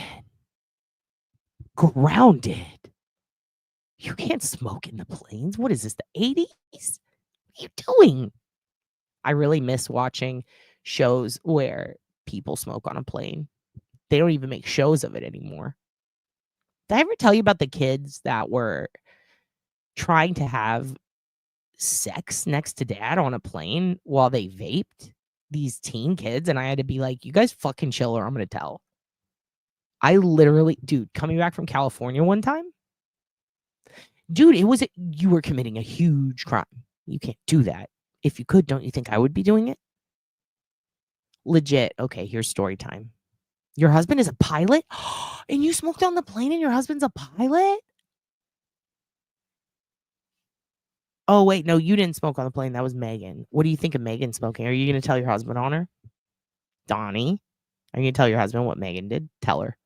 Tell him. Tell him what she did. I'm out of it tonight. I just woke up. Dad's on the overnight schedule again. I'm not used to it. Yeah, they have a chapel or praying area. A POW guard in Korea? Oh, shit. Of course he wouldn't talk about it much. He was probably traumatized from watching the shit that went down. I've been to the doctor dozens of times. So, although I will say it's kind of strange. Have you guys ever read John McCain's book? All right. I'm practicing a thing with my ADD where I make lists every time I'm switching topics so I can remember to go back. Okay. We're on John McCain's book. And then I'm going to go back and I'm going to tell you about the evil teens on the flight. Teens vaping on the flight. Okay, let's start with John McCain. First of all, he wrote a book. Now, I'm all over the place politically. I really am. There are some things that I just don't tolerate, and there are other things that I absolutely will tolerate. And I'm like, why are you guys killing the buzz? You know what I mean? To Hawaii? Dude, when I went there, do you know how hard it was for me to not smoke on the plane? I feel you. Now it makes sense. 100%. Not mad at you anymore. Of course you smoked on the plane. It was on the way to fucking Hawaii. I don't blame you. I took a solo vacay and had a cocktail in the hotel bar before taking a rogue taxi to the airport. Thankfully, the drug didn't kick in until I was through customs. And I'm nice to people and met a nurse. Uh-oh. I see where this is going. Yeah, they did hand stuff. Yeah, Megan is pretty much a sovereign citizen. Dry snitching at 3,500. I almost did. Don't smoke on the plane. Donnie says, don't do it. Her husband's a pilot. Don't fucking do it. They scolded the whole plane knowing it was you. I rethought my actions. I repented. Well, also, you're above the fucking ocean. They can't ground the plane if they want to. So if you're going to smoke on a plane, that was the best option. He was a great man. He was flawed, but he was great. True. There is a wet snitch. There is. Turn these listen to haikus. Okay, here we go. Yeah. He was a hero. And the whole reason that I read his book is because I was ripping on him one day. I was ripping on him for war crimes, alleged war crimes. And then friends of mine were like, listen, you dumb bitch. Because I'm a history buff. I fucking love history. And they were like, of all the people, did you like miss out on the fact that John McCain is a war hero who spent time in the Hilton Hanoi and his arms were fucking stretched? And that's why he walks like that. Like, he did a lot for this nation. And I said, wow, no, I did miss that part. So then, a book was suggested to me, and it was all about John McCain and his life. And turns out he refused to give up a lot of secrets, and he refused to be a dry or a wet snitch. And he got put in a POW camp, and they stretched him. They literally did a William Wallace to him. He didn't just get waterboarded. He got boarded. He was bored to death. He was hit with boards. He was stretched. Yes, he was stretched. And if you look at pictures of him, one of the reasons, one of many that I will always fucking hate Trump. And yeah, I actually said hate. I kind of mean it because I can't stand that guy. Aside from all the many other reasons that I could go into, he ripped on him for that. Could you imagine taking that kind of torture for your country? And this guy faked bunions to get out of the service, and you had your arms fucking almost ripped out of socket. Literally, they were ripped out of socket. He'd have surgeries and shit when he got out. Like, that guy suffered greatly for this country. And the amount of shit that he took trying to be a good dude, when homie made fun of his brain cancer, that's when I was like, that's enough. Fuck this guy. He should never be president. And I'm disgusted that he is our president now because of the shit he said about that man. Yeah, they tortured him for years, Jason. It's true. For years. He was in there a long time. It was an extended stay. Hilton. It was bad. Like, there was one chapter that I started crying in the middle of it, and I couldn't get through it. I had to try to reread it like 3 times. That hasn't really happened to me with a book in a long time. That guy got tortured in ways, and he talked about how he got through his time. And he said that when people asked him that's what he said. He said, I like my heroes uncaptured. When McCain was abandoned and everyone around him who was there died. So he wasn't, it's not a situation where he wasn't a hero. He was 100% a hero.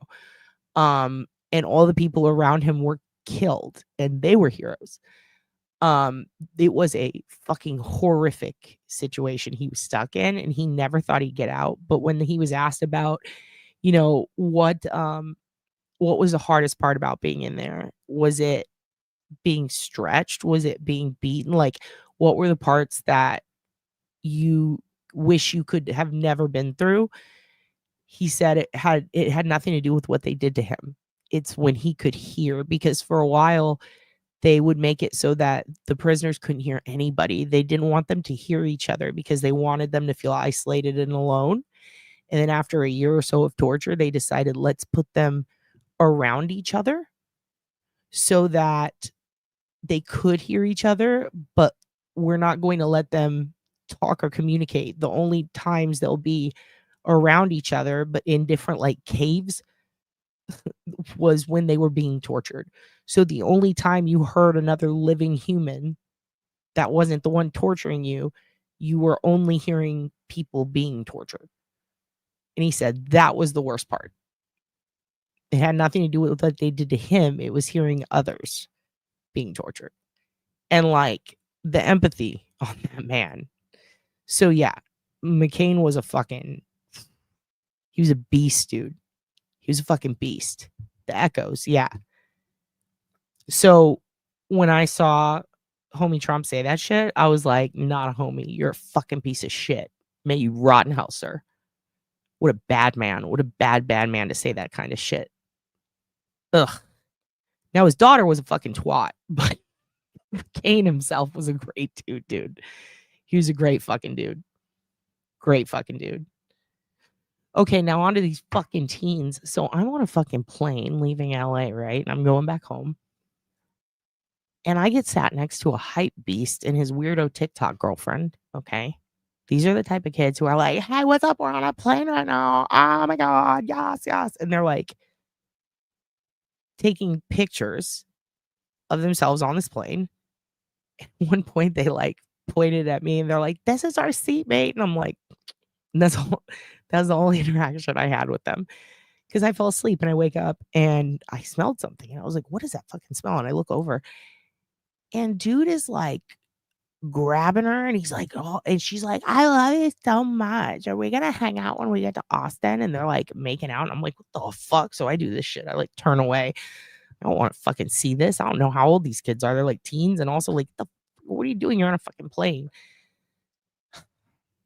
And that's when a bunch of smoke hits me in the face. And I look over and this kid's fucking vaping, dude.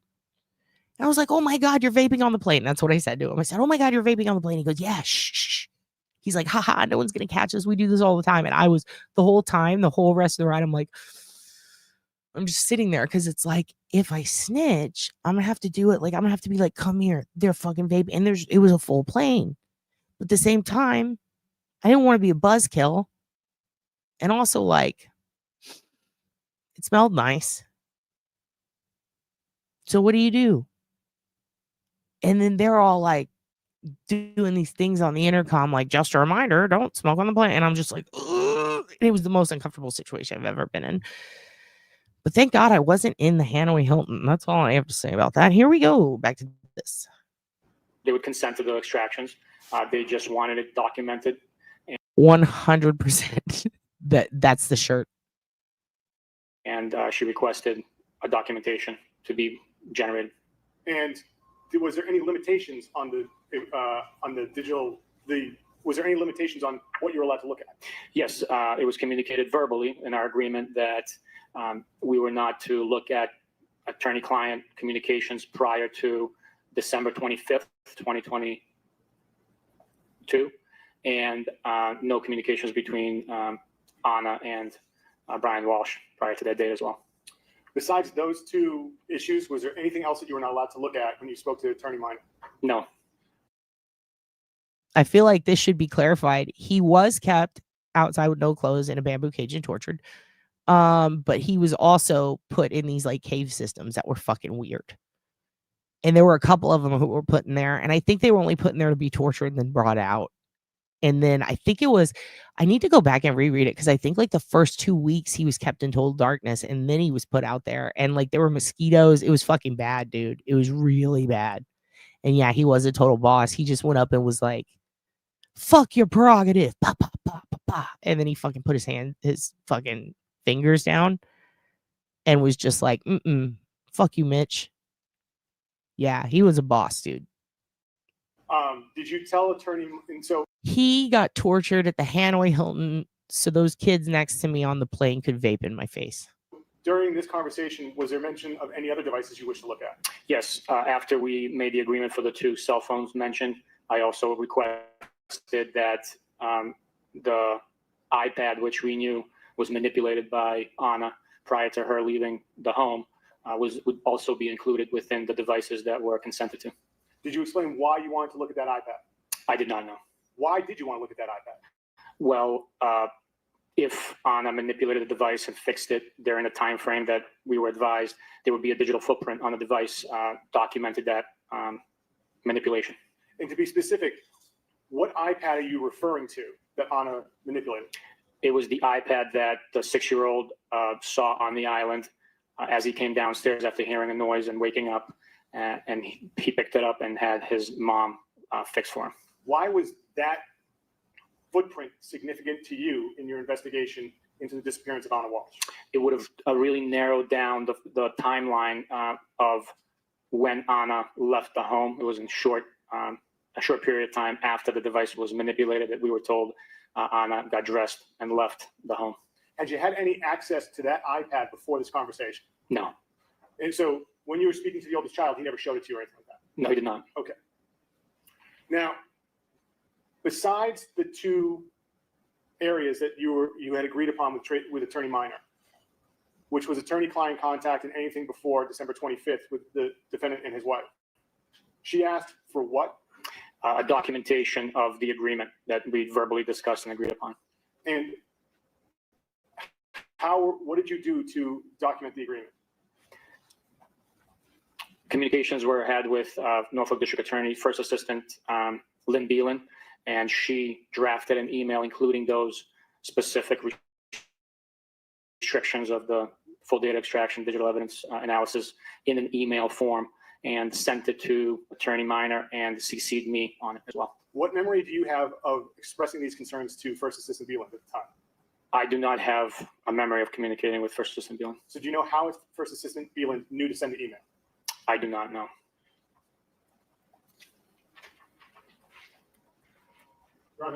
You may. Sergeant, do you recognize that document I've just handed you? Yes, I do. What is the document I've just handed to you? It's a copy of a printed out email exchange between Attorney Minor, which I'm CC'd on, and First Assistant Lynn Beelan, and their communications. And does that document, is that after you had the conversations with Attorney Minor? Yes, it is.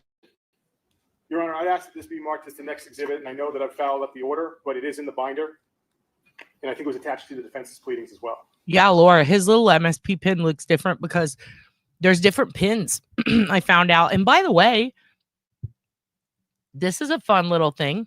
Did you guys know that Duty Ed collects those? I think it's Duty Ed. I'm trying not to see. Sorry. Duty Ed collects those. He has a shitload of them. I'm pretty sure. And he's got like, he's got them from everywhere. I should have sent him the one I had, but I think somebody won that and I mailed it to them. And I'm glad they have it. I wonder, was it Aussie Mel? Who has it? Someone won it. It was either Holly or Aussie Mel. Maybe someone else. Can't remember who won it, but someone won that and someone won the haunted card. But yeah, there's different ones. There's the what's the one? Oh fuck. What's the one that there's the Massachusetts State Police, and then there's the Triangle one. Where are you, Laura Riker? You know, Laura, do you remember? Oh, there was another one. Laura, do you remember there were 3 of them? Didn't we talk about it in what? It was you. You won the haunted card. Uh-oh. Have things been going well? Oops. How you doing, Megan? How you hanging in there? Yeah, Ed Wallace is so pissed at this case. I don't blame him, dude. Especially because this guy, like, I went to 2 community colleges over the course of 20 years, and he's talking on shit like he's a fucking forensic genius. I would love to see Ed Wallace pick apart Jen Coffindoffer's tweets. I don't think he knows about them. I don't think he does. If he did, he would be flipping the fuck out right now. Damn, dude. Anyway, we were talking about those pins once. And there's a couple of them. There's the triangle one, and then there's the one that looks like a police shield. And then there was one that was very oddly shaped. Very oddly shaped. Yeah, what I am saying, dude, Megan, how's your life been since you got the haunted card? Do we need to mail it to someone else? Who has a good enough life they could experience a little mild haunting and not be affected too bad? that we can have it shipped off to. Poor Megan. Yeah, Laura won the Texas prizes. By the way, Laura, anything in that box that stands out to you? What's your favorite? What's your least favorite? I really want to know. I know that I think you got sent some birria. I think you had some, I know you love the sap sauce. The sop sauce or whatever. The fix is in. Lori Marie, what? Do I have to unfix it? What did I fix? I'll unfix it. I'll break it. You tell me what to do. Melissa's such a twat. I love her so much, but what a bitch. IVOB muted. Okay. Well, you guys want to know all about Melissa? I'll tell you about her life. You want to know everything about her? I'll tell you her middle name, where she fucking lives. I'm just kidding. I put it back in the mail return address. Well, I will never check the mail again. I don't, but I will never do it. Coffin Robert. I feel my plate is full of no haunted cards. Thank you. All right. Well, if you don't want any haunted card, I'm going to send you haunted tea. Actually, Clam had haunted tea, so she doesn't need anything else. Hugin Finger Puppet, that's your favorite? What does Ladybug do when you bust out the haunted Hugin Finger Puppet? Just kidding. It's not haunted. You want yourself? I love you that much more. Oh, she is singing. It's perfect. Yeah. No, I'm not singing. I'm calling you a twat. You fucking, I'm just kidding. Hey, what's up, Melissa? Hi. It's perfectly packed away, awaiting the perfect person. Send it to John DePetro. Is he really your neighbor? Can you go poop in his driveway? Just because it has many meanings.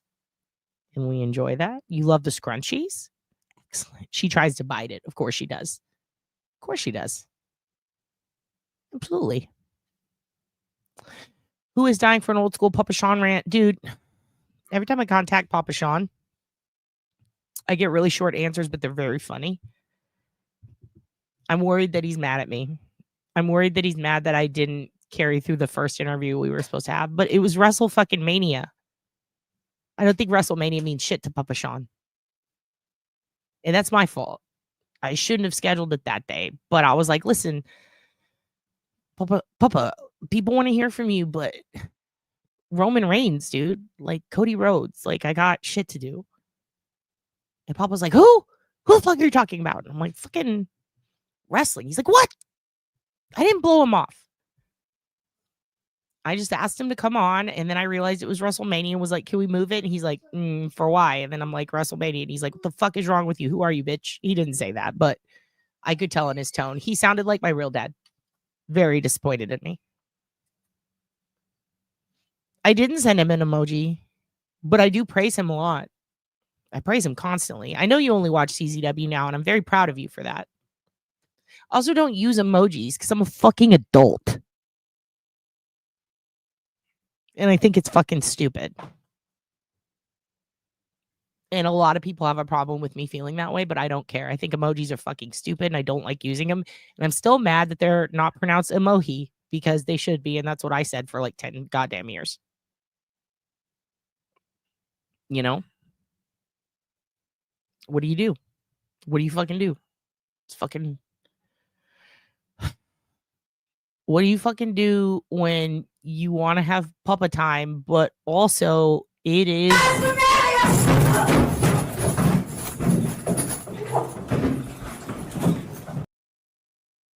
No, I'm not talking about in chat. It's fun in chat. It's fun on the internet. I'm talking about when you're messaging with people. You know what I mean?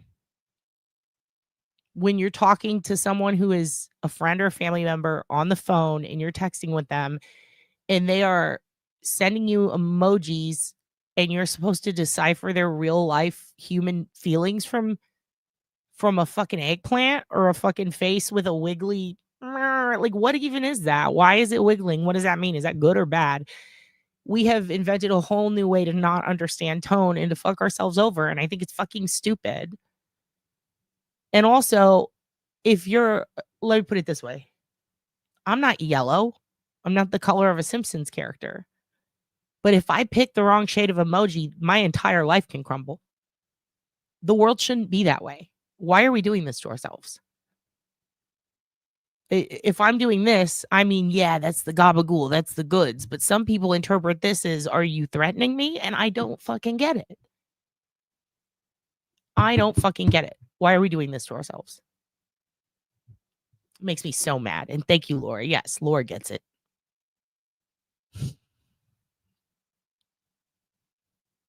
It's emoji. It's not emoji. Laura's right. All right. Thank you, Your Honor. And what number do you think it is? So on my listing, I have it as Exhibit 13. Exhibit 13.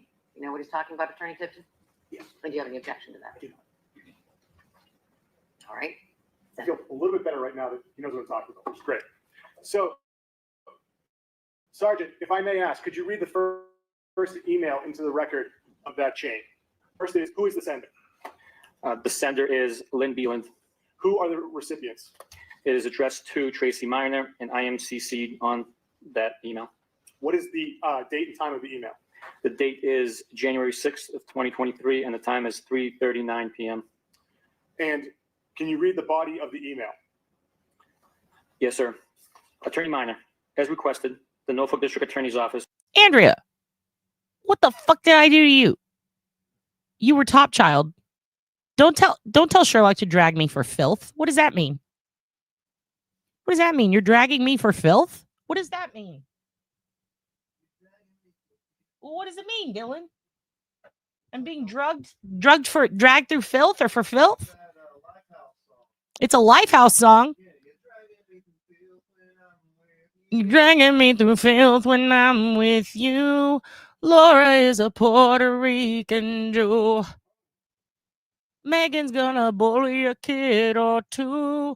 Brian Walsh discussed me. How about you? We could just write a whole fucking song about this shit. Why are you screaming, Mookie?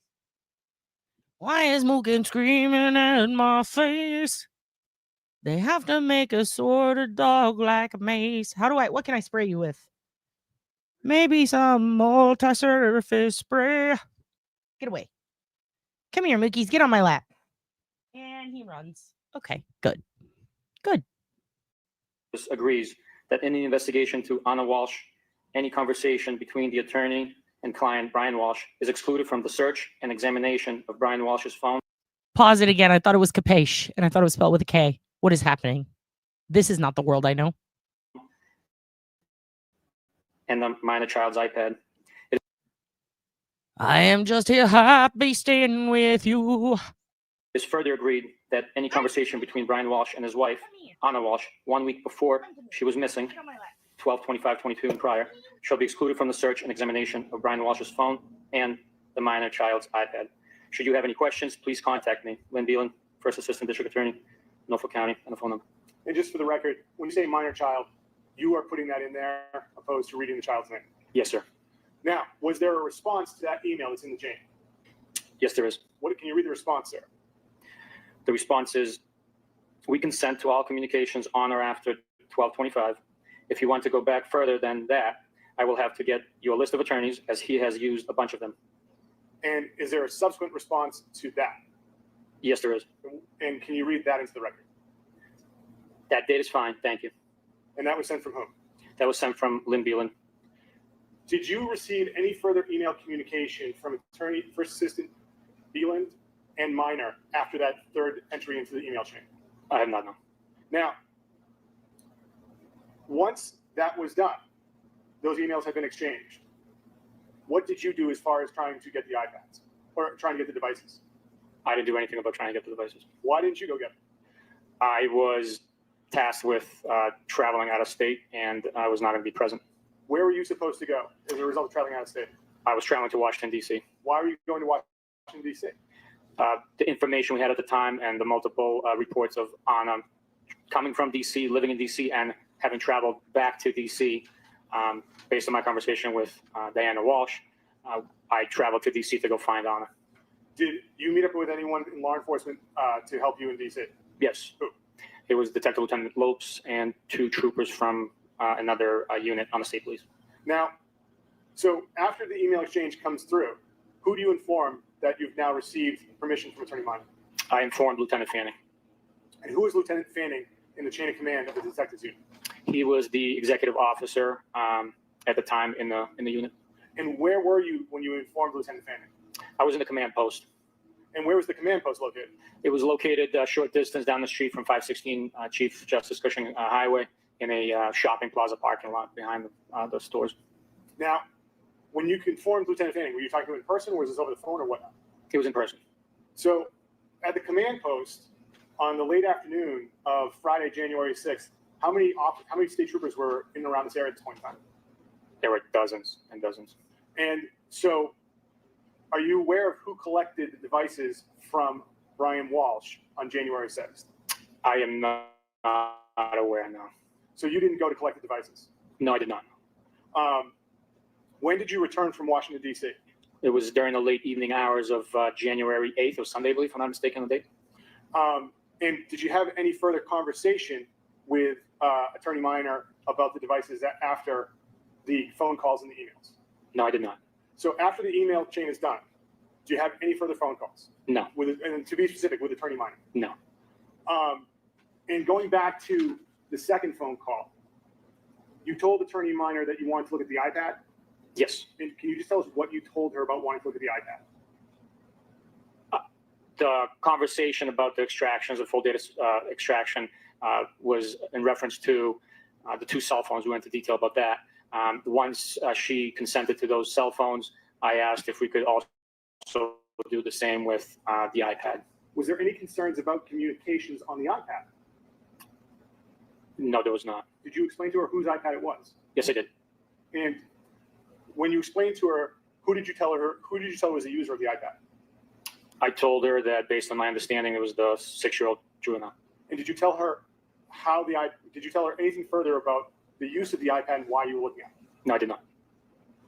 One moment, Your Honor. Yes? Thank you, Your Honor. Nothing further, Your Honor. Cross.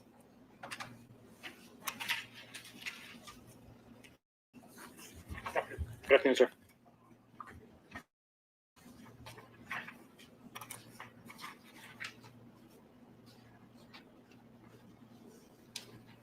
Under examination, you described your interaction with Diane Walsh.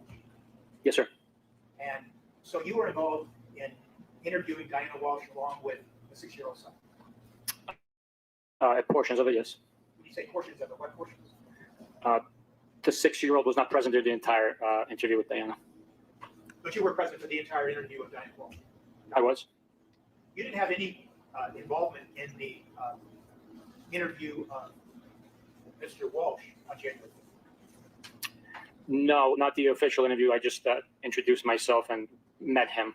Brief communication verbally, not a formal interview. Did you arrive at the home at the same time with the other officers who eventually did conduct an interview with Mr. Walsh on January 5th? By the way, yes, his attorney is Larry King.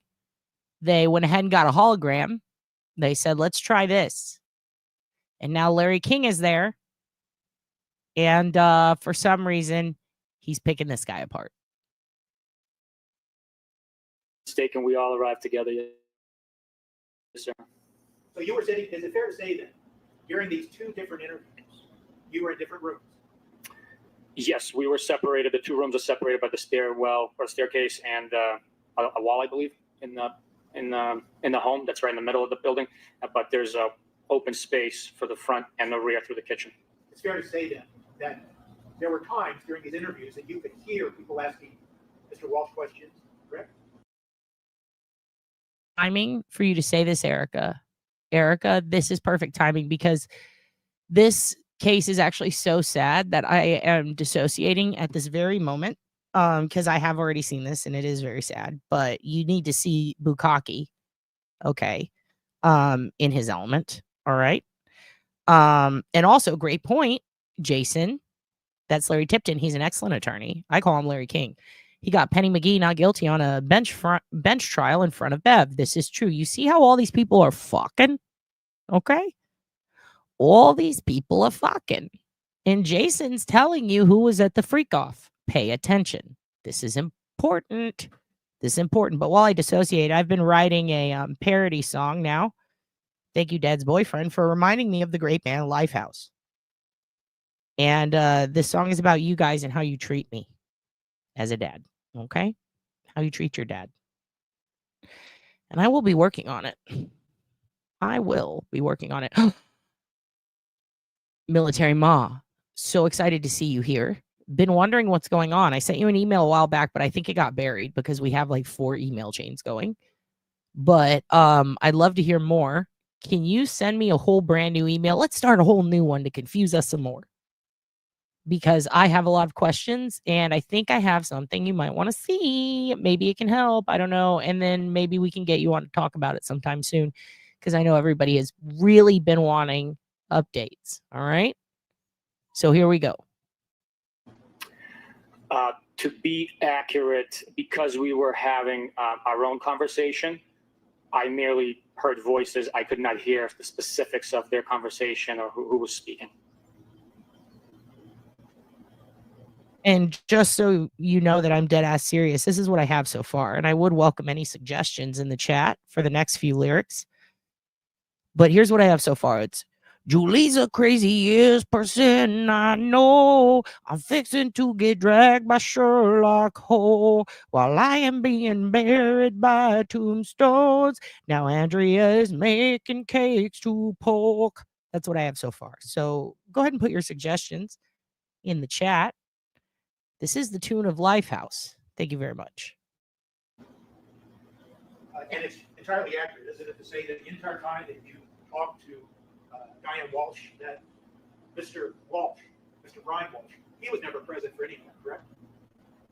With that conversation? No, he was not.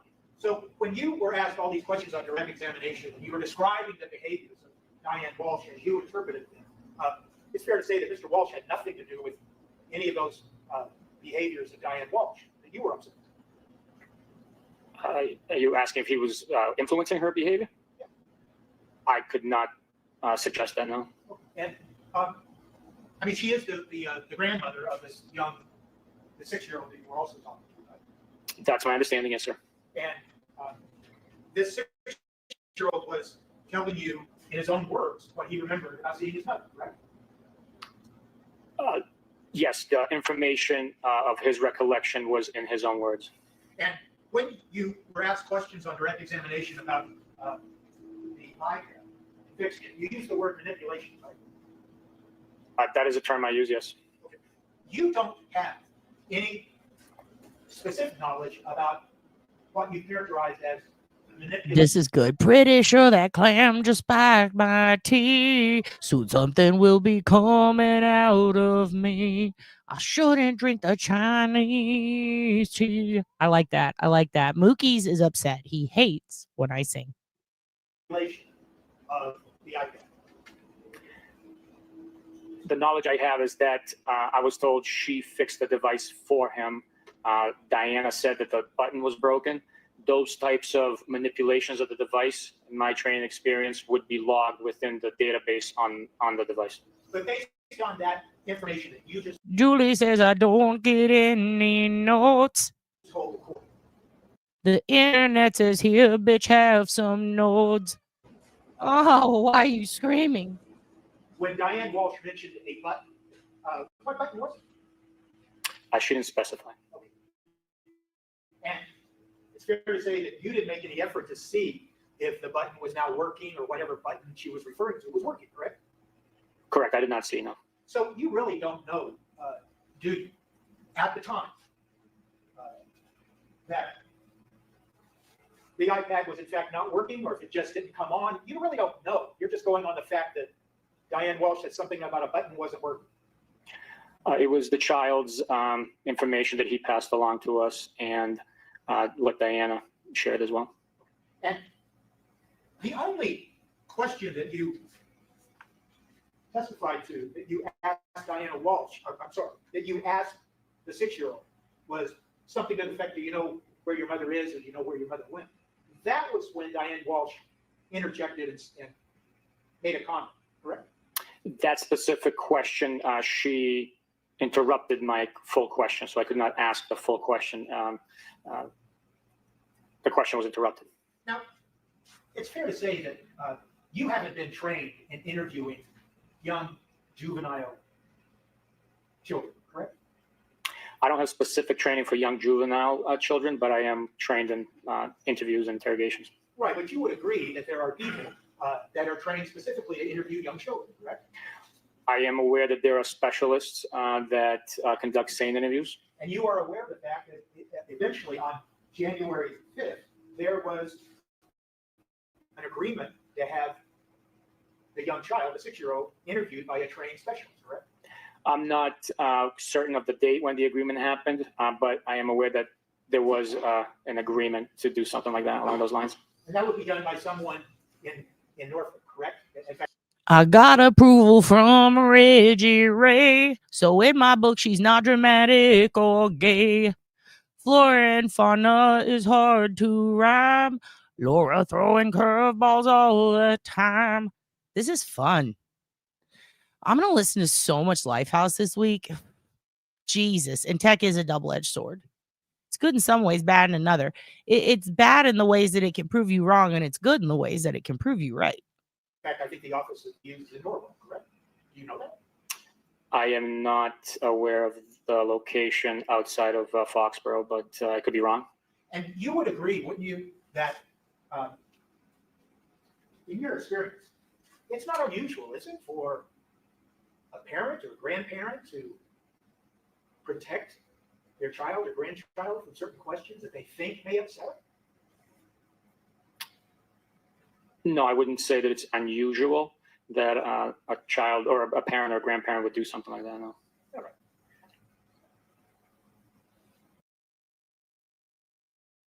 Excuse me?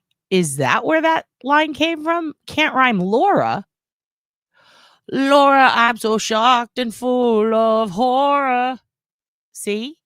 Hara and Lara. Hara and Lara. The shock and the horror from my friend Lara. Okay? Okay? Hara. Aurora Borealis. Aurora Bora. Aurora Dora, the Laura Explorer. What do you want? Some tea? Let me pour her. Little cup for you. Yep, great horror. Okay, I'm done. My Shannara. Yep, that's from Dad's Boyfriend. All right. Hey, players. What's up, C. Smith? I see you still have Luigi Mangione, Luigi Cacciatore, Luigi Cacciachardi, Laura the Explorer. What about that? What about that? You want some more?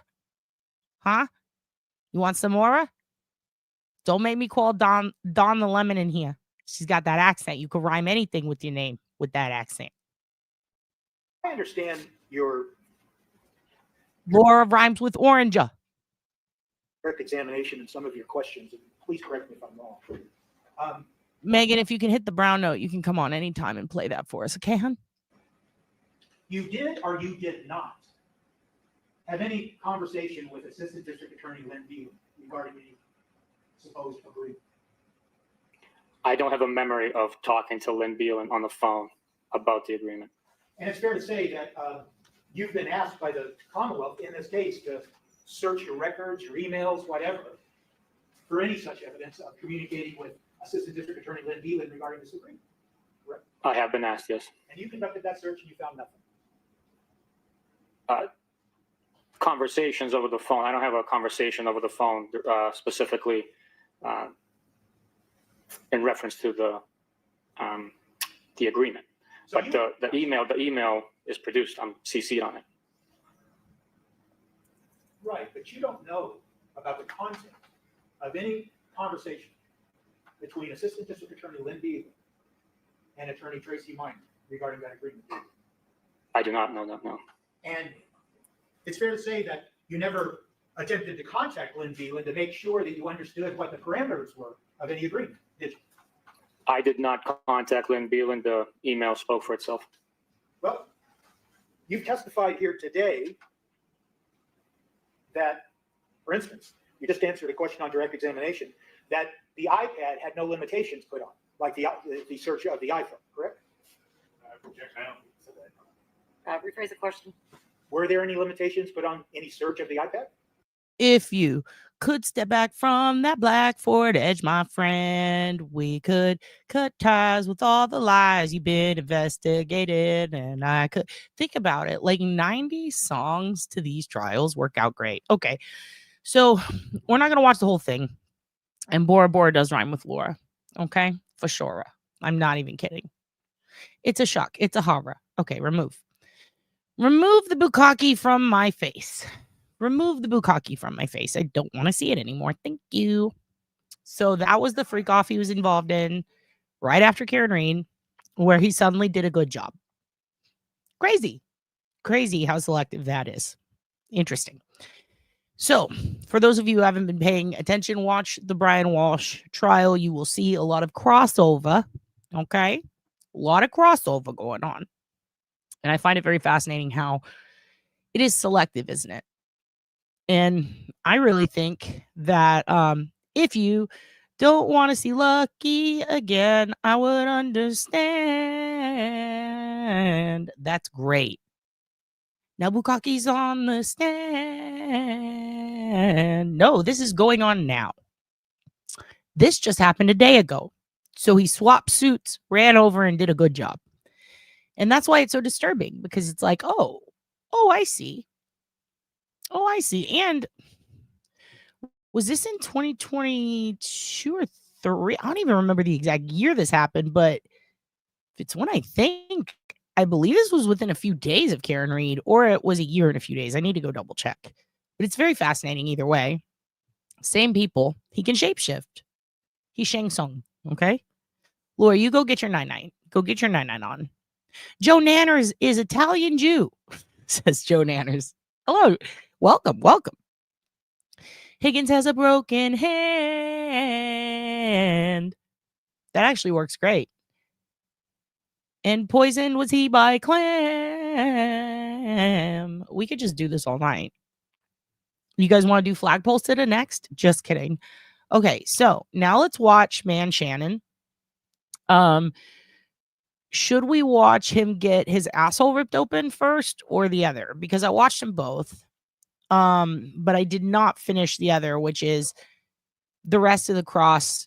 I call it, I know when I say cross dressing, I don't mean it that way. I mean like a dressing down, like he was getting destroyed on cross examination. We'll just watch that. We'll watch part 2 of the aperture thing, because I do want to watch some of it with y'all. And then if you guys want, I'll open up the phone lines and you guys can. Woo!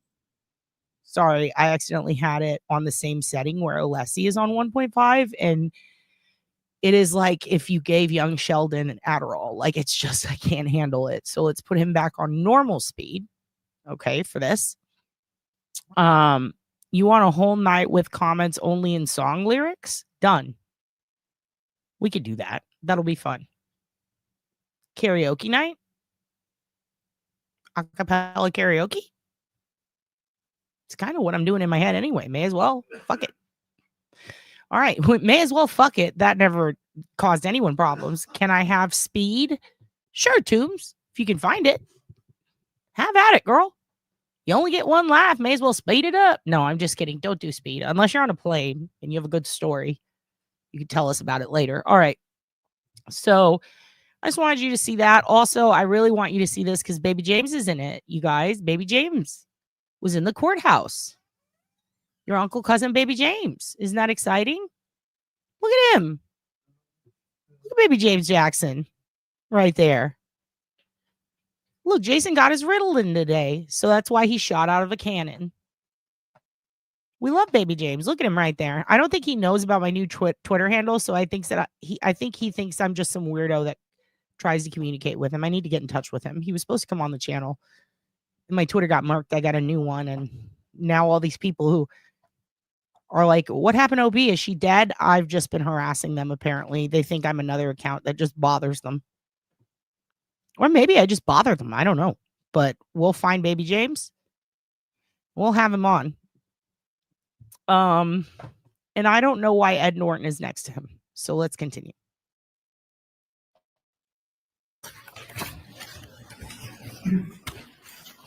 Good afternoon, Mr. Burgess. Good afternoon. You spell your first name Shannon with one N. Do I have that correct? Yes, that is correct.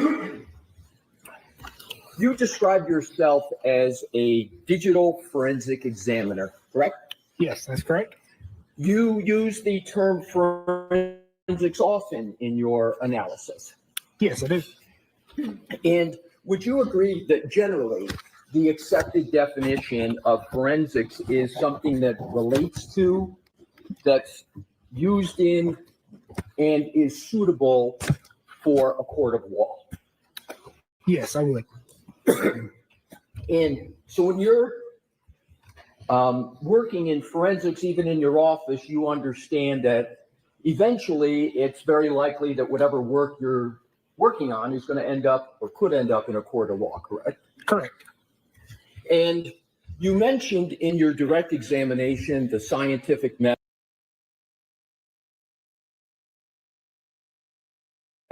right? Correct. And I was pleased to hear mention of the scientific method. Okay, pausing it. Oh, look, it's creepy lady again. Good for her. I do want to do some courtroom observations real quick before I let this go for an extended amount of time so I can take notes. First of all, Baby James is 47 years fun. He is not 58. I did lie once and tell people he was 72, and I also said 50-something. Maybe it was 8. I don't know. I was lying. I thought it was funny.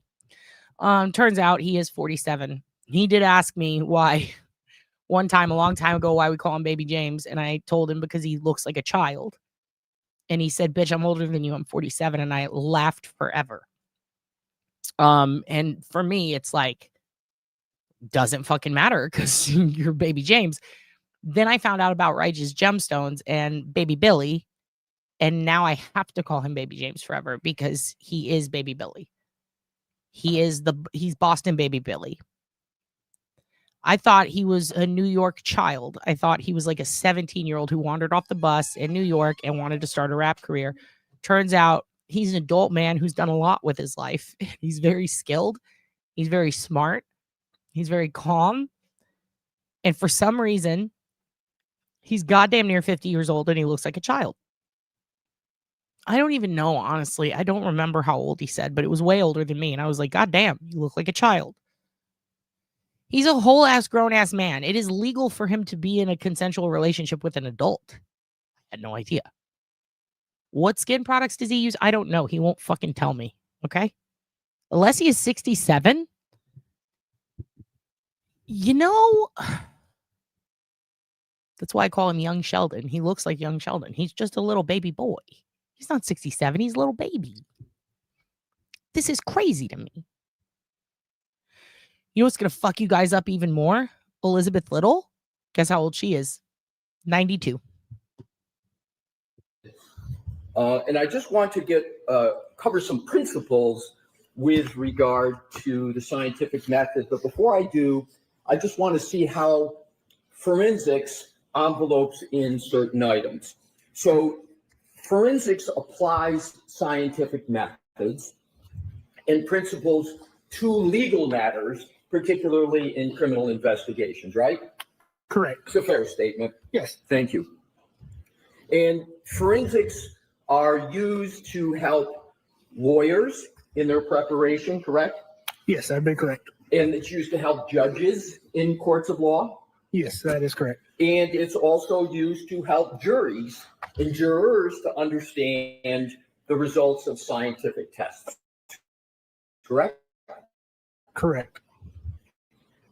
So you know, and you have to presume that as you are performing your analysis, as I stated earlier, that this information is going to end up in a court of law.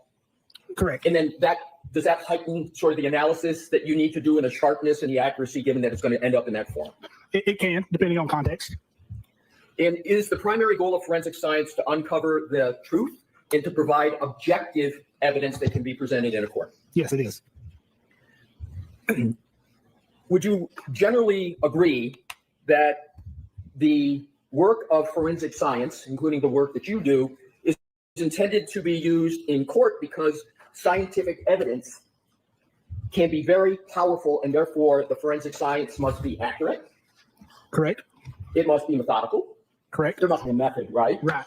It must be detailed. Yes. And above all, it must be unbiased and truthful, correct? That is correct. And all of this, is it fair to say, distills down to reliability? Correct. And reliability is a desired characteristic of the forensic scientist. Yes. You want people to be able to rely upon your work. Yes. And credibility and honesty is part of reliability, and it's a fundamental component of that, correct? Yes, that is correct. You stated that you hold your opinions to a reasonable degree of scientific certainty. You said that several times on Direct, correct? Correct. Actually, now that you mention it, Andrea, Beverly Cannoni was the girl getting fingered on the plane next to me. That was Bev. That was Judge Bev. I didn't want to say it. I didn't want to out her shit. But yeah, that's what was happening. It was Beverly Cannoni. Dude, she's 92 and she does kickflips. Attorney Little does fucking kickflips. She is Tony Hawk, dude. 92 years old. Who could believe it? And because the discipline of forensics involves the application of the scientific method, as you stated on Direct, you therefore, of course, applied the scientific method throughout your analysis, right? You talking about the guy next to Baby James? He doesn't feel anything. That motherfucker is Casper. Like, he's a sentient robot that still, he's sentient, but he doesn't know emotions. He doesn't know what to do. He's just sitting there calculating his next move. That guy's expression has never changed. He is lily white. He is powder. He just had his energy sucked from him from the deer. Okay? Or sucked off in Bev's chambers. Sorry. He's a pile of cells. Exactly, Pierogi Cacciatore. He's just a puddle of life happening, but nothing going on between the eyes, behind the eyes, in the eyes, nothing. He's got eye holes and a thinky brain, and no one knows what's going on in there. That fucking dude feels nothing. Am I so emotional because those people rejected and it bounces into me? Well, close your legs, you whore. Maybe the emotions won't get in. I'm so sorry, Melissa. I did not mean that.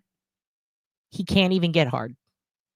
He can't get hard on the inside, on the outside. He can't even get hard of hearing. He's just not hard at all. That is a squishy little pile of cells. That's correct. Would you agree with the following statement of the scientific method? And tell me whether, well, let me start with, you understand, you know, the National Institute of Standards and Technology, NIST? Yes, I am familiar, yeah. And would you agree with a definition of the scientific method as the systematic pursuit of knowledge involving the recognition and definition of a problem, the collection of data through observation and experimentation, analysis of the data, the formulation, evaluation, and testing of hypotheses, and where possible, the selection of a final hypothesis? I know there's a lot there, and if you'd like me to break any of it down, you let me know. No, I find that generally acceptable. Yep. And I wanted to emphasize the evaluation. Yo, what the fuck is Bev doing there? You guys notice that? What's she doing with her hands? You notice that? Kind of weird. And testing of hypotheses, and where possible, the selection of a final hypothesis. You understand what I'm meaning by hypotheses? Yes, I do. The scientific method is used, among other reasons, is it not, to avoid certain biases in the science process, correct? Yes, I correct. So the method is trying to prevent a scientist, not cultural bias, but scientific bias, correct? Correct. Do you know what the American Academy of Forensic Scientists refer to as cognitive biases in science, generally? No, I do not. Have you heard of the term confirmation bias? Yes, I have heard of that term. Have you heard of the term anchor bias in the scientific method? I have not heard that term.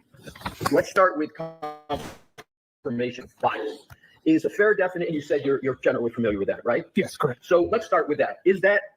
That's the practice of sort of selectively gathering and interpreting evidence to confirm the scientist's belief or a belief of another, and at the same time neglecting evidence that contradicts them. Is that a fair definition of confirmation bias? Yes. And an example of confirmation bias is not considering alternative hypotheses. Once an initial hypothesis has been selected, even though the data and other information might contradict the initial hypothesis. Fair statement? Yes, that's a fair statement. And confirmation bias, although sometimes it occurs, is intellectually and analytically antithetical to, it's opposing of the scientific method, correct? Correct, yes. And it's to be avoided. Right. Anchor bias is, and I know you said you didn't recall it, but let me see if this triggers a recollection. If not, fair enough. Okay. Anchor bias is when you prioritize information and data that support your initial impression of the evidence, even where the impressions are incorrect or it's unknown when the impression is incorrect. You sort of anchor into that. Does that sound like a reasonable definition of anchor bias? Yes, that sounds reasonable. So biases are to be avoided in the application of scientific matters and methods because they can lead to incorrect conclusions in science, right? Right.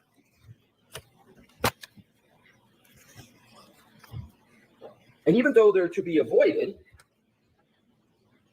you called this case a homicide, even before you began your alleged scientific testing. Isn't that correct? I don't recall. Where would I have called it a homicide? Do you recall your January 30th, 2025 report that you prepared in this case? Yes, I do. Do you have it with you? I do. Can you turn to page 4, footnote 3, please? Yes. I'm sorry. It is page 4, footnote 3.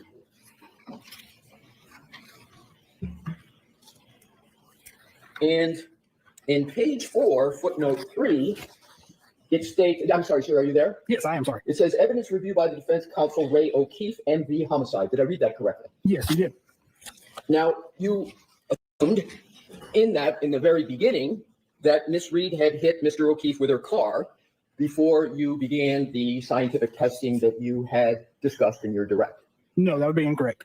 But you did list homicide down in footnote 3, correct? Yes, I did. And so this report's drafted January 30th, 2025, correct? Correct. And the testing, I'll just give you a snapshot. Some of the testing you discussed with Mr. Brennan, that testing didn't occur until after this trial started, correct? Some of the testing you described in direct? Yes, I'm sorry. Yes. Okay, so that testing didn't even occur in the trial. Just assume the trial started at April 22nd. So the testing you described when you were talking about aligning clocks and GPS, that occurred after April 22nd, correct? Correct. Yeah. Now let's go on to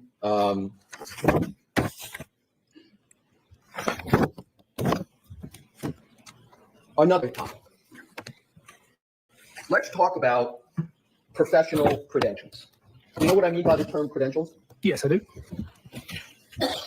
Professional credentials are important in any profession, correct? Correct. And they're important in your forensic examiner profession as well. Correct. Your forensic scientists, examiners are no different than any other professional. That credentials are important. And your profession requires you to provide curriculum vitae, laying out your education, training, and background, correct? Correct. And it's imperative, is it not, that the information that is disseminated about your professional credentials are absolutely truthful, right? Yes, they should be. You say they should be. Okay, here's the next verse. Lazy getting in my ass like poo. He called me out for not finishing school. I may not be a real forensic dude. Don't read my credentials, sir. That's so rude. It's pretty good. Continue on with that topic.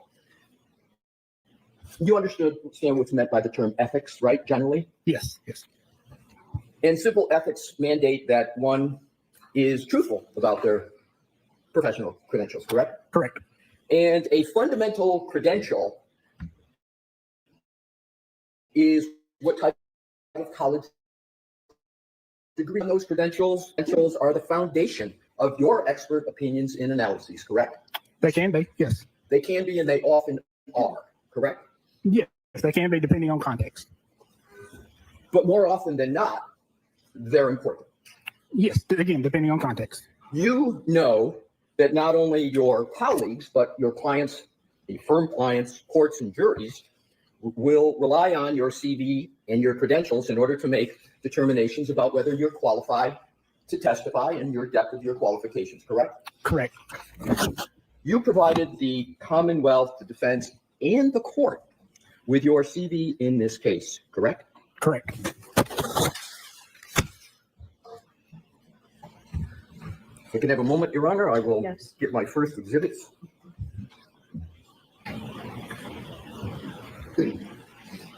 Your Honor, if I could have this marked as the next exhibit. For identification? For identification at this point. Okay. Well, actually, I'm going to have it, well, I'm going to be eventually offering it into evidence, so. Okay. Then present it to the witness. So let's mark it for identification first. Yep, okay. Exhibit TT for identification. Can I present it to the witness? Yes. Thank you. Ms. Burgess, I am presenting you with exhibit. TT for identification. I was, thank you, Your Honor. I'm learning not to talk while I'm walking backwards so Madam Court Reporter can hear me. So I'm presenting you with what is exhibit TT for identification. Do you recognize that document? Yes, I do. And what is that document? So this document appears to be my CV. May I approach with you? Yes. Thank you. And is that CV a document that you have prepared? Yes, so that is a document that either I have prepared or the company after has prepared. And is that a fair and accurate document? It appears to be. Your Honor, I offer that into evidence. Any objections, Mr. Brennan? No, thank you. Yes. If you could just Okay. I have another verse. I grew a soul patch, please do not be rude. I think it gives me hella attitude. You should have seen how much that fucker grew after my last attempt at big boy school. After I graduated. No, he didn't graduate. Fuck. After I tried to go to big boy school. What's something that, yeah, big boy school. What about, what would be... Thought I knew everything I didn't know. Nope, that doesn't work. Oh, can you open that again? Lube? No, not Diddy. We're talking about this trial, babe. Give the picture. I'm roasting a guy with a soul patch. Help me out over here. I'm fucking struggling. I jumped into a kiddie pool of lube, and now I got some greasy fucking boobs. What'd you say? That was good. Inserted my whole fist inside a dude. Nope, that doesn't work. Actually, none of that works, but let's keep it. Let's table it. We could use that for Diddy. So this went from This Is How Kids Treat Me into Beauty School Dropout Witness. I guess I dropped out of beauty school. That's good. Yes, beauty school. After my last attempt at beauty school. Yes. Yes. I'm hanging like a hair on a bumper with you. That works. If you want to have another witness hold that I have. Hold on, let's let it go first. Yep. Okay, what about hanging by? Okay, hold on. This is good. Hold on a second, because I think I have something here. Yeah, Diddy has entered the chat. Okay, what about what about the song is from the perspective of the hair that's hanging on the bumper? And it's hanging by a moment here with you, but it's the tiny hair on Karen's bumper. 17 years and still in beauty school. Like Chelsea from Teen Mom. I'm sorry, that was rude. She's been going through it. I didn't mean that, but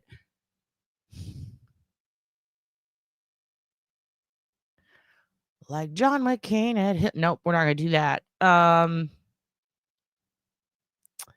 Yeah, he'd love to, but he's playing the card game right now. You're not? Oh, I'm sorry. He's on to Fortnite. What the fuck is that? Is that a Wookiee? Ah, shit.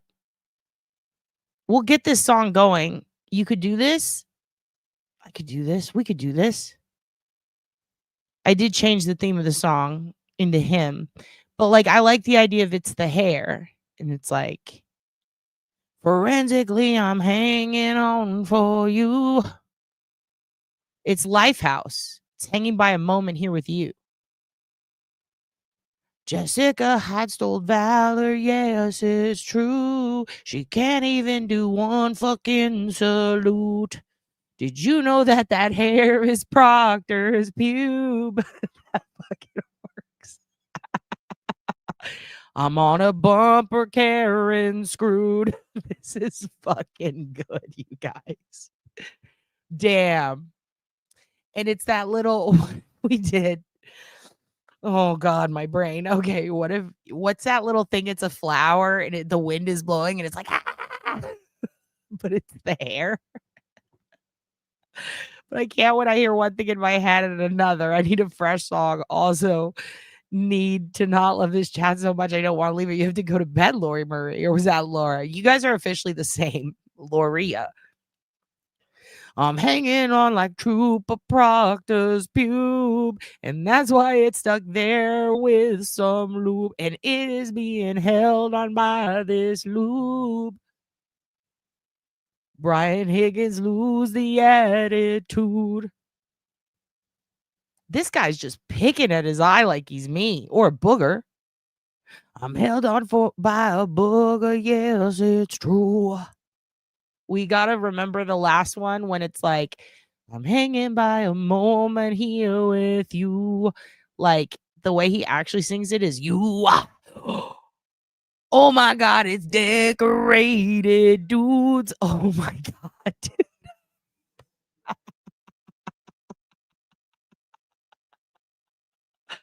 It looks like we got two decorated dudes.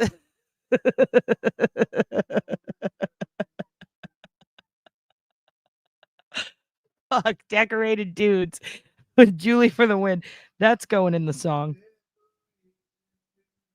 Decorated dudes. Or is it decorated dudes? Should it be on the low octave or the high?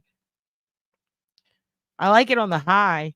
Actually, that should be the chorus. Decorated dudes. That's going in for the chorus, maybe. That's how good that is. Yes, bitch. Let me tell you about a chorus. What the fuck? All right. This is good. We're spiraling, but it sounds good. Thank you, Julie. Thank you, Paul. Back to this.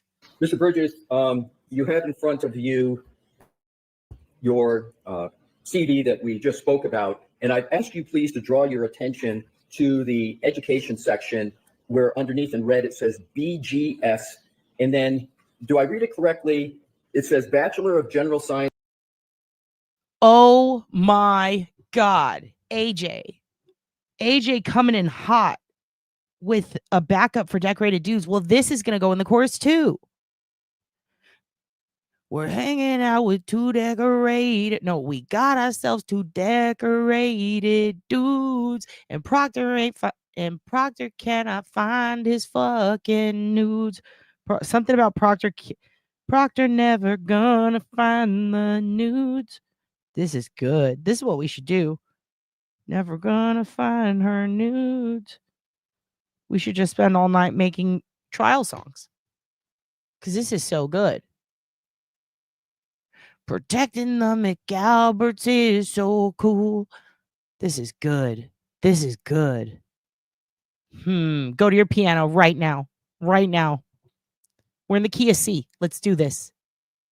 So damn, that's good. Wait. So something about McAlberts. I like McAlberts. McAlberts. Oh, what is it? Ba-da-ba-ba-ba. I'm loving it. What about do-do-do-do-do? McAlbert. No, that's a different song. Sorry. Higgy, he ain't seeing Karen nude.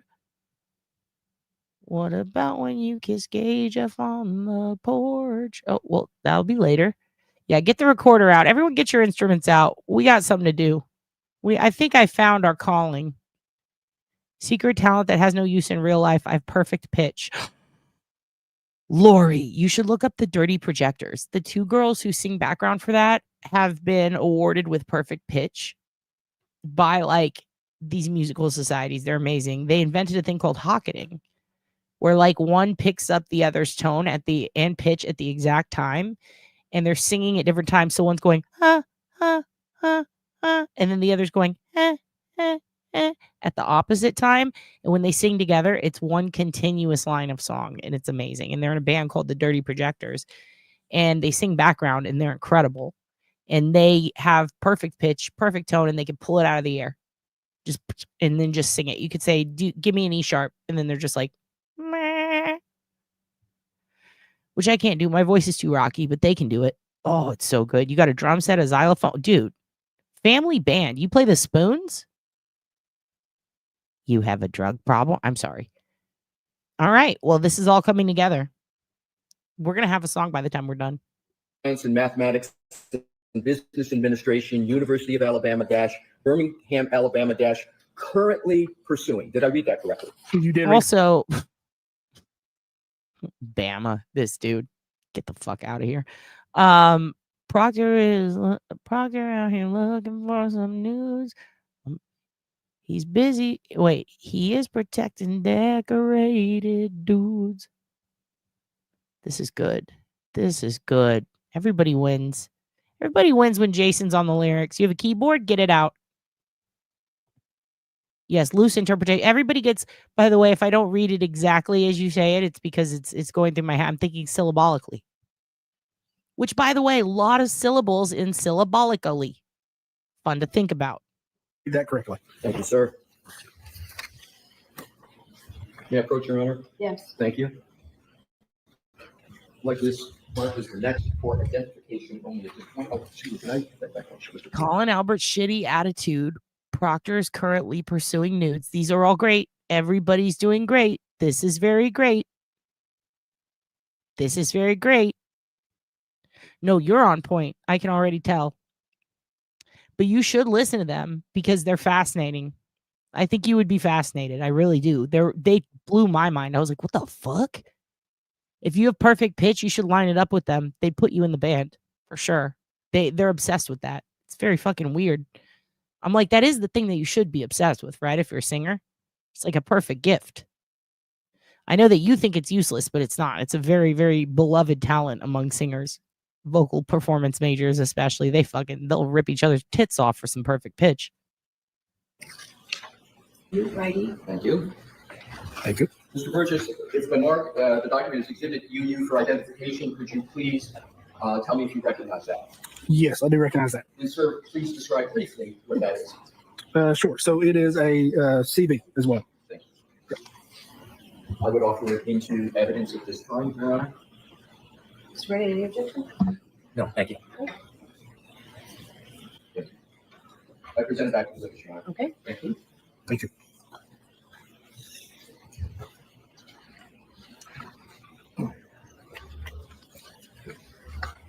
Mr. Burgess, once you've had a fair opportunity to look at that, I have a question, and that question is simple. Is that your April 2025 CD? Let me see. Yes, it appears to be. Thank you. And when you've had a fair opportunity to look at it, when you can just pick your head up, sir, to let me know you're ready. I don't want to rush you, but then I have some questions. Absolutely. Thank you.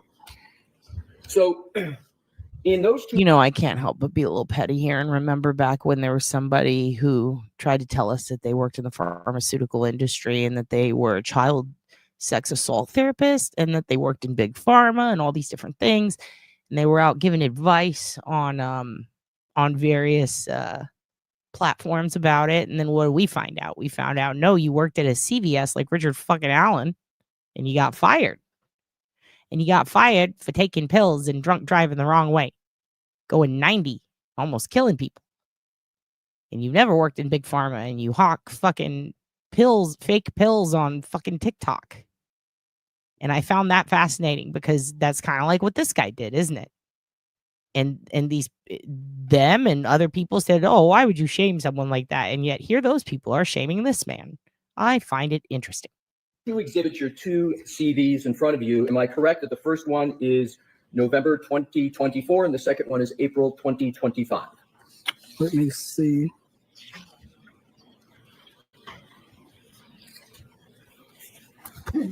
Yes, that appears to be correct. And in both of those CVs, you indicate that you have not yet earned a bachelor's degree. That is correct. And you certainly have not earned a Bachelor of Science degree in any educational field, according to... Oh my God. The Sinai Peninsula on his damn head, Jason. That's fucking funny. You're making my dog cry. That's how funny that is. Oh my God. And I did write that down, Sandy Nana. That is on the list because that's a good rhyme. I like pubes. I like the idea of pubes. Don't clip it. Don't fucking clip it. Sherlock, don't you fucking clip that. How dare you? He is shaped like Fredrickson. Oh, you made Mookie's cry. You made Mookie's cry. How dare you say that about Fredrickson? Those two CDs, right? Correct. And in fact, as you sit here today, you do not possess any bachelor's degree. Correct. And the reason, as you state, is because that bachelor's degree is currently pending. That's the term you use. So I use currently pursuing. Currently pursuing, yes. So you have a public profile that's published on Aperture's website, correct? Yes, I do. And it's in the form of a biography page? Yes, I believe so. And that biography page has your education listed? Very possible, yes. May I approach your own? Yes. Thank you. If I could have this mark, please, and once Mr. Brennan reviews it. Yeah, hand it to the witness. Yes. Now, Mr. We're just giving you exhibit DD for identification. Okay. You recognize that document? Yes, I do. And indeed, that is the bio page that's published on Aperture's website, correct? That is what it appears to be, yes. Now, I would like you, sir, to turn to page 2 of that document. Okay. And I'd like to turn your focus to the bottom of education heading. It states, am I correct, sir, BS, Mathematics, and Business Administration. Is that correct? It does state that, yes. And there is no qualification that is currently pending. It states BS in Mathematics and Business Administration, correct? That's what it states there, yes. And you do not have a Bachelor of Science in Mathematics and Business Administration, do you? No, I do not. And if you click on the hyperlink for your CV on that same website, you know where that hyperlink takes you? No, I do not. To any member of the public reading this, including prosecutor, a defense attorney, a judge, or a jury, that represents that you received your Bachelor of Science in Mathematics and Business Administration, does it not? That's the same thing. Now, if you continue on to your photograph, are you familiar with Aperture's website that speaks about you and presents you generally? Vaguely, yes. Are you aware that Aperture has 2 hyperlinks, one that says CV and one says LinkedIn? Are you aware of that? Yes, I am. And LinkedIn is a professional networking platform designed for career and business professionals to connect, share content, find jobs, etc. Is that a fair description of LinkedIn? Yes, it is. And could we also conclude that it's a professional networking platform, especially for private sector firms like Aperture, that's used to attract clients or potential clients? Yes, correct. And potential clients include, for example, the Commonwealth of the State of Massachusetts, correct? Correct. And indeed, the Commonwealth is no longer, if you will, an attractive client, it's an actual client of Aperture, correct? Correct. And that's the status of the relationship here. Aperture is a client of the Commonwealth of Massachusetts in this case, right? Correct. So is it fair to say that your CV, especially when it's published on a LinkedIn or published on a website, is something that is published to intend to have, especially if you're in the private sector, have clients view and retain your services? That's a hope and expectation, right? Yes, that's right. Now, when you look at that document, when you click on, if you were to be in your office, and let's see if you're familiar with this, you click on your LinkedIn on Aperture's page, that would ordinarily take you directly to your professional LinkedIn account, correct? Is that what the links are there for? Yes, I would expect so. Are you notified when someone electronically accesses your LinkedIn account? Not accesses, no. Are you referring to viewing? Yes, that's okay. Sorry, Viewing. yeah. Yes. So you're notified.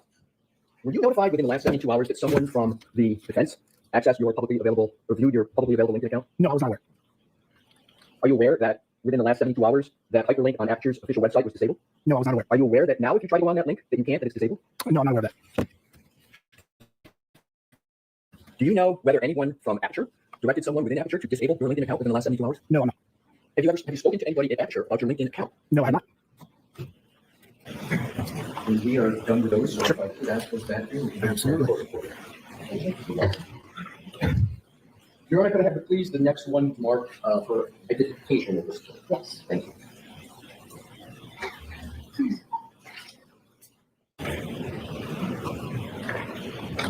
May I present the witness? Yes. Thank you. Mr. Bridges, I presented to you what is marked as Exhibit WW for identification. I'd ask that you take a look at it, take a fair amount of time, and then if you could, sir, pick your head up so I can see that you're ready. Sure. Okay. Do you recognize that document, sir? Yes, it appears to be a screenshot of my LinkedIn account. Your Honor, I offer that into evidence. Okay.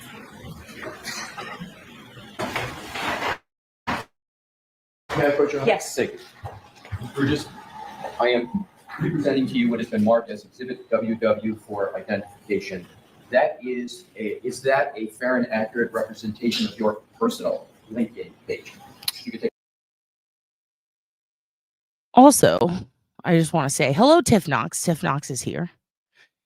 Tiff Knox, just to catch you up, we have been writing a parody to Hanging by a Moment Here with You by Lifehouse. The greatest band on earth, greatest song on earth, really. And glad to have you here. I would probably do a lyric for you, something like Tiff Knox coming in saying, hey fam, cause she doesn't know we drink tea from clam, something like that. Okay. Also, we're watching this guy fuck his entire life up. And there have been a lot of good zingers tonight. I also would like to get everybody's take on what you think of this new beta version of StreamYard that was offered to Dad, where we can see your chat in the bottom corner.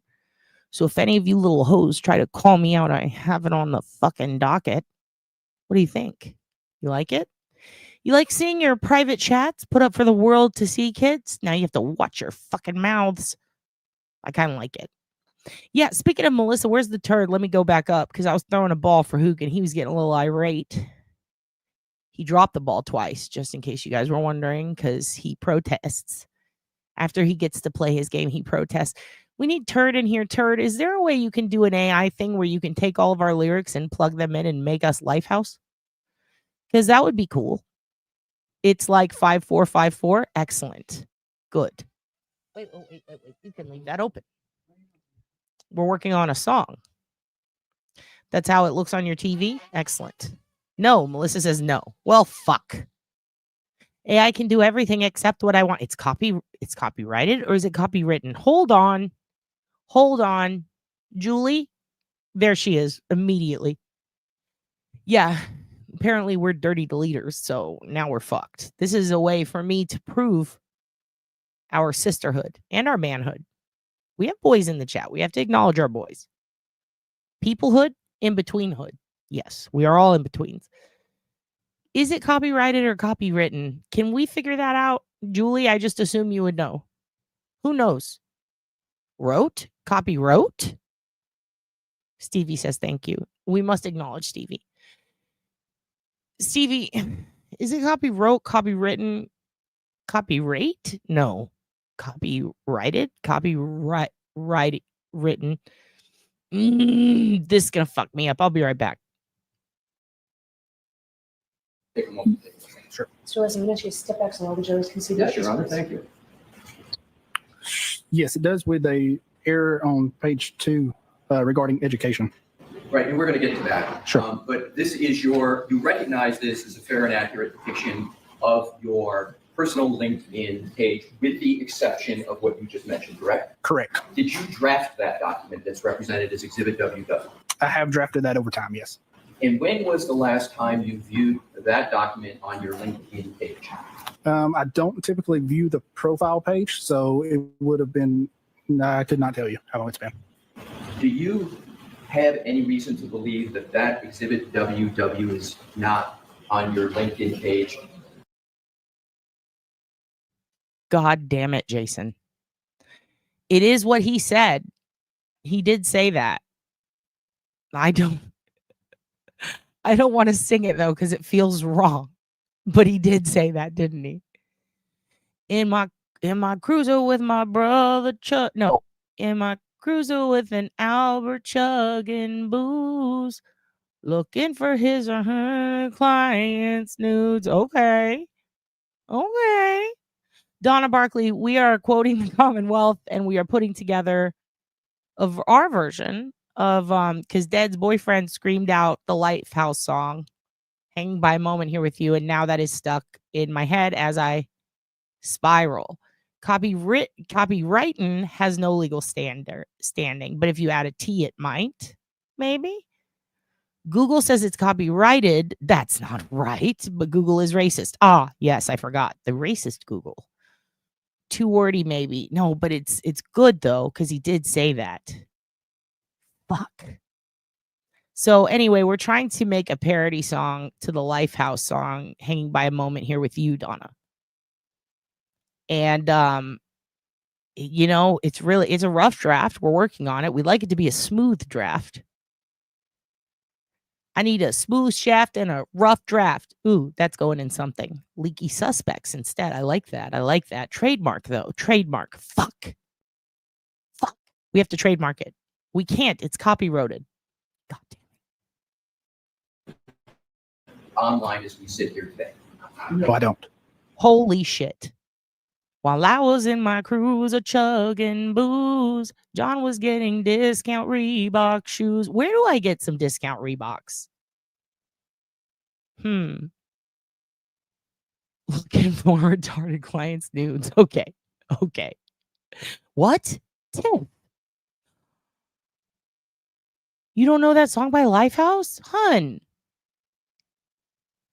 That was a whole summer. That was a whole church camp summer you missed. Girl, look up Hanging by a Moment by Lifehouse. There's no way you haven't heard that song. It's probably been a few years. But you had to have heard it. Yeah, Reggie Ray got it. I mean, she's tying it together. See, you guys are coming up with ideas. Some of you are tying them together. I'm giving you a preview. We decide whether we like it. We toss, we throw, we change words, we figure it out. Hard shaft, indeed. That's not a word.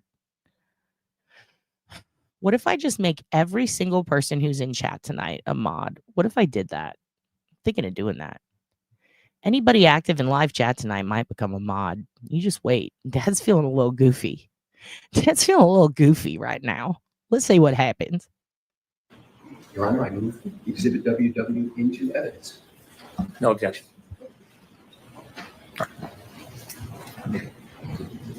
Exhibit 186. Thank you. I would like to turn your attention to your the printout of your personal LinkedIn page and go right to the second page, bottom. And under education, it says University of Alabama at Birmingham. It's got a little U. Okay. That's the shirt. I actually might make that a shirt. Can I make that a shirt? What rhymes with whack job cunt? That's the shirt. That is the shirt. You did it. I would wear that. I would wear that to court.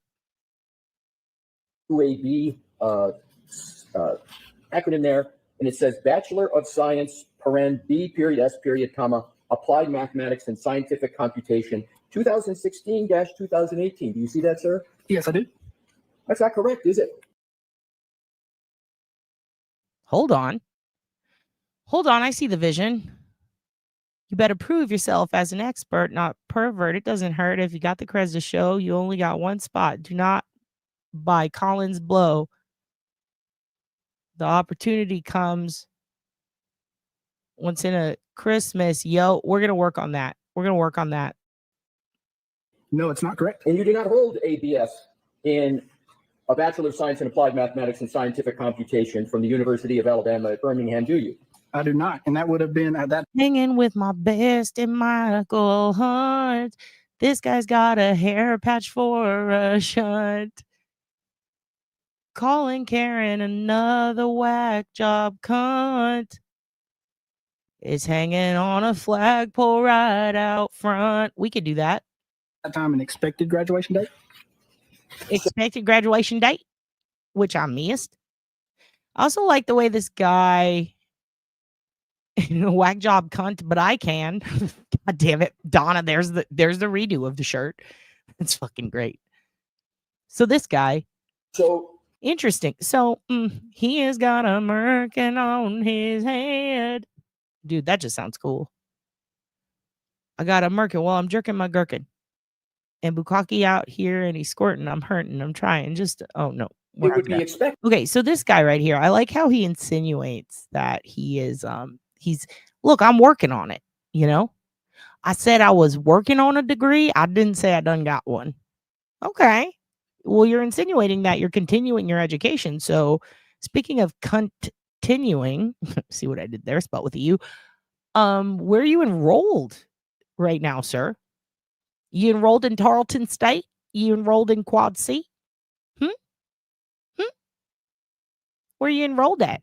NCTC, North Texas? Where? You say correct. Oh, did he just say correct? Correct yourself before you wreck yourself. This guy said correct. He didn't even add the T. This is a man of Northeast Texas, ladies and gentlemen. They don't say their T's there sometimes. it would be another word for, is it another word currently pursuing? Is that similar to a second? Sure, that could be similar. But you know how to put currently pursuing down, don't you, sir? Because you did it on the first few CVs, but you don't have it on your LinkedIn page. Am I correct? Correct. That's probably because obviously that has not been updated in quite some time. And you said you get notifications when people access your LinkedIn page, correct? I get selective notifications when people view my LinkedIn page. So you know people are looking at your LinkedIn. And he has the LinkedIn that's like the full price one where you pay so that you can see everybody that lurks and twerks and works and mercs. You can see all of it. So like, why not have it up to date if you're using it somewhere? Also, he said some shit. I don't know if he said it yet, but he says most people use LinkedIn to look at what you post. No, that's not what it's for, sir. That's like me going, you know, I like Twitter because I like to see the ads. What? LinkedIn page, you know people are looking at your education, and you have down here 2016 to 2018. So that time period is 7 years. Also, let's make one thing clear. Don't feel bad for this motherfucker. I know that you want to feel bad. I know that you want to. But I know these types of guys. You can look at this boy. You tell me he's from Texas. Oh, I could already tell you everything about him. This is the guy that played either tuba or French horn in the band.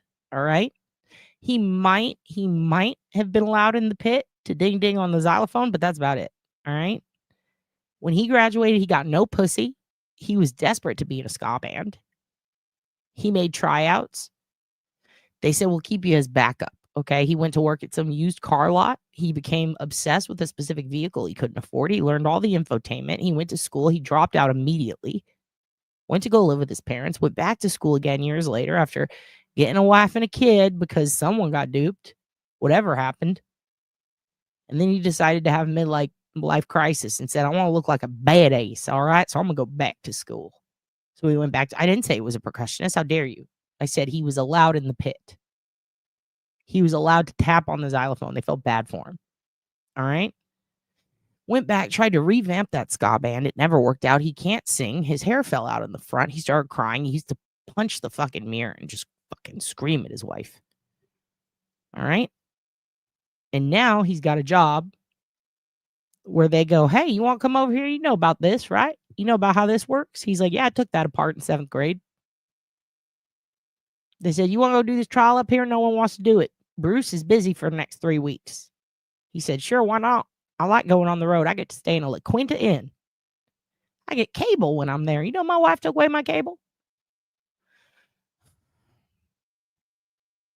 And now here he is getting his asshole ripped out. Getting his asshole ripped out. This is why I'm saying you shouldn't feel bad for him. That's what he gets. That's what you get for banking on the ska band, sir. Ain't no French horn allowed in ska bands. What's wrong with you? He chose that wife. He chose that life. All right. He chose not to update his CV. He gets his thrills off of looking at what people put on their LinkedIn under posts. This man deserves everything he gets. Years old from 2018, yet you use the 2016 to 2018 on your LinkedIn page. How much you want to bet he has ghosted at least 3 bitches he's trying to cheat with because he didn't think they were good enough? Think about them. Correct? Correct. With the caveat that my understanding is people look at your post, not specifically the profile information. Oh, so you believe you know apparently when people are looking at it and what they look at? No, that's not what I'm saying. I'm saying generally. Generally. Correct. But you don't know who's looking at the education section on your LinkedIn page. Also, this is a moment when every single person who is considered a young juror rolled their eyes and went, this guy's full of shit. When he just tried to pull the people generally use LinkedIn to look at each other's posts. No, they don't, sir. You just lost half the jury with that one statement. It's so ridiculous. And relying upon what is represented here, that you have a Bachelor of Science in Applied Mathematics and Scientific Computation from the University of Alabama at Birmingham. Not from the LinkedIn page. Yeah, just independently of the LinkedIn page, yes. Clam, of all people, you damn well know we are in Texas, hun. We are in Texas, Clam. You damn well know that there are people that are pursuing this man. They saw the yellow tinted glasses and they said, oh, he must have a degree in car forensics. You know how these bitches are here? They all want their rent-a-center couch, dude. Oh no, he's gone. He's from Texas. You don't understand. It is slim pickings in some parts. And this man is in that part. I guarantee it. I guarantee it.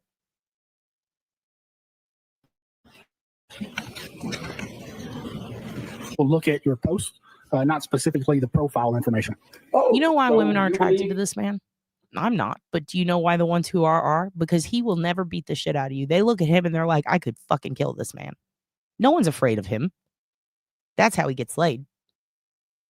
You know, apparently when people are looking at it and what they look at? No, that's not what I'm saying. I'm saying generally. Generally. Correct.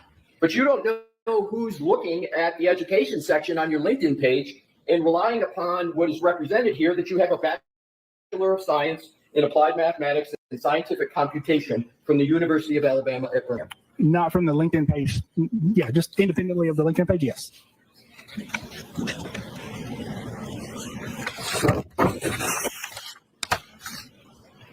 And as you sit here today, that page is still live on your LinkedIn, correct? Correct.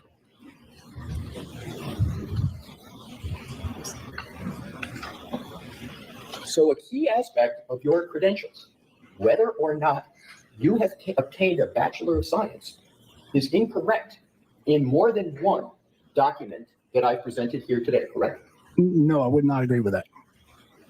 Well, it's incorrect in this one, correct? Correct. And the one previously to that, there's two documents that have you listed. This LinkedIn, may I approach, Your Honor? Yes. Thank you. So there's two documents, is there not, sir? There's, may I? Sure. And I have the previous LinkedIn evidence. So if you could hold that, this one, sir, and I'm going to check if that's my quick thumb. Thank you. And Exhibit 185, that's in evidence, if you can turn to the second page. So if you look at each of those state that you have a Bachelor of Science in Mathematics and Business Administration. So there are two documents about your credentials that are inaccurate, correct? Yes, they have errors. Yes, that is correct. Yeah, those sure. Yeah, both. Yes. Yes. There you go.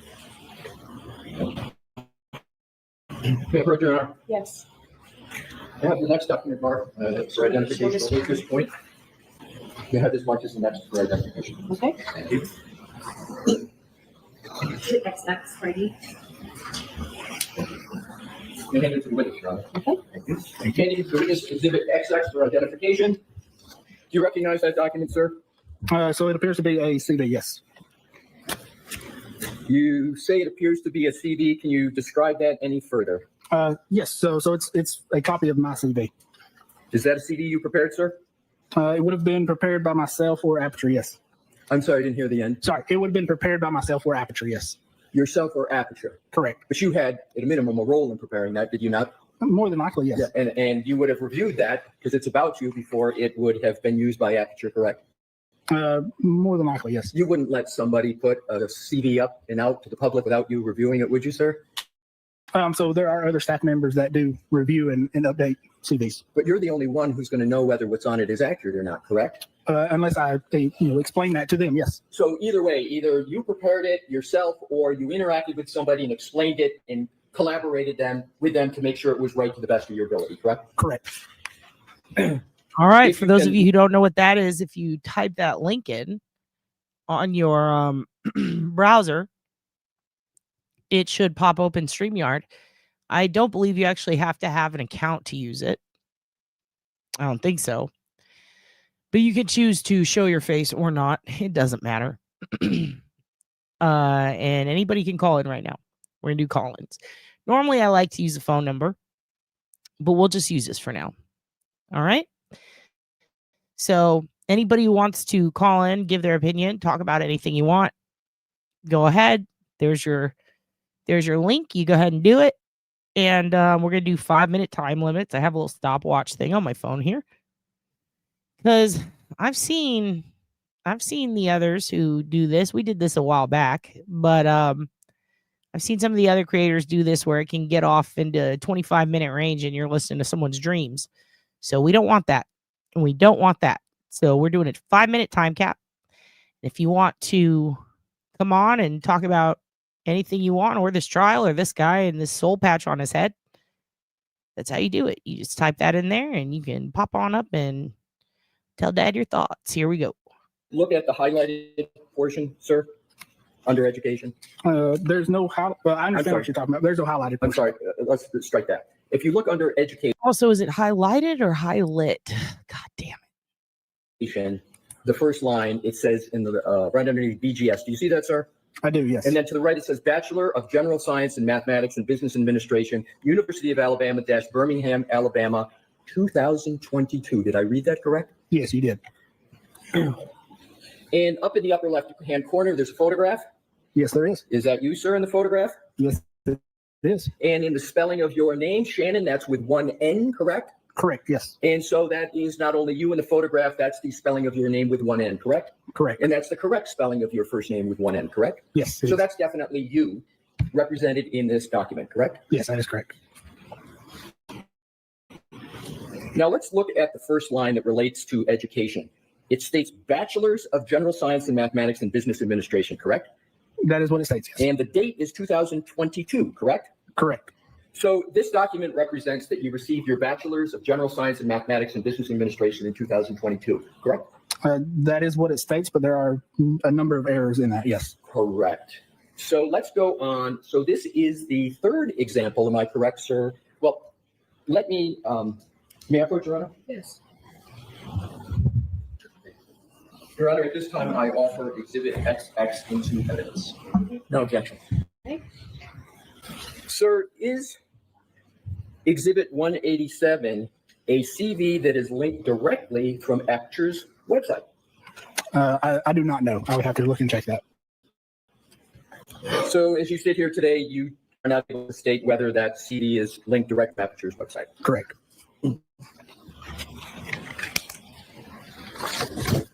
So this is a third example of a document that incorrectly states that you have a Bachelor of Science when you do not possess that degree, correct? It has errors or outdated information, correct?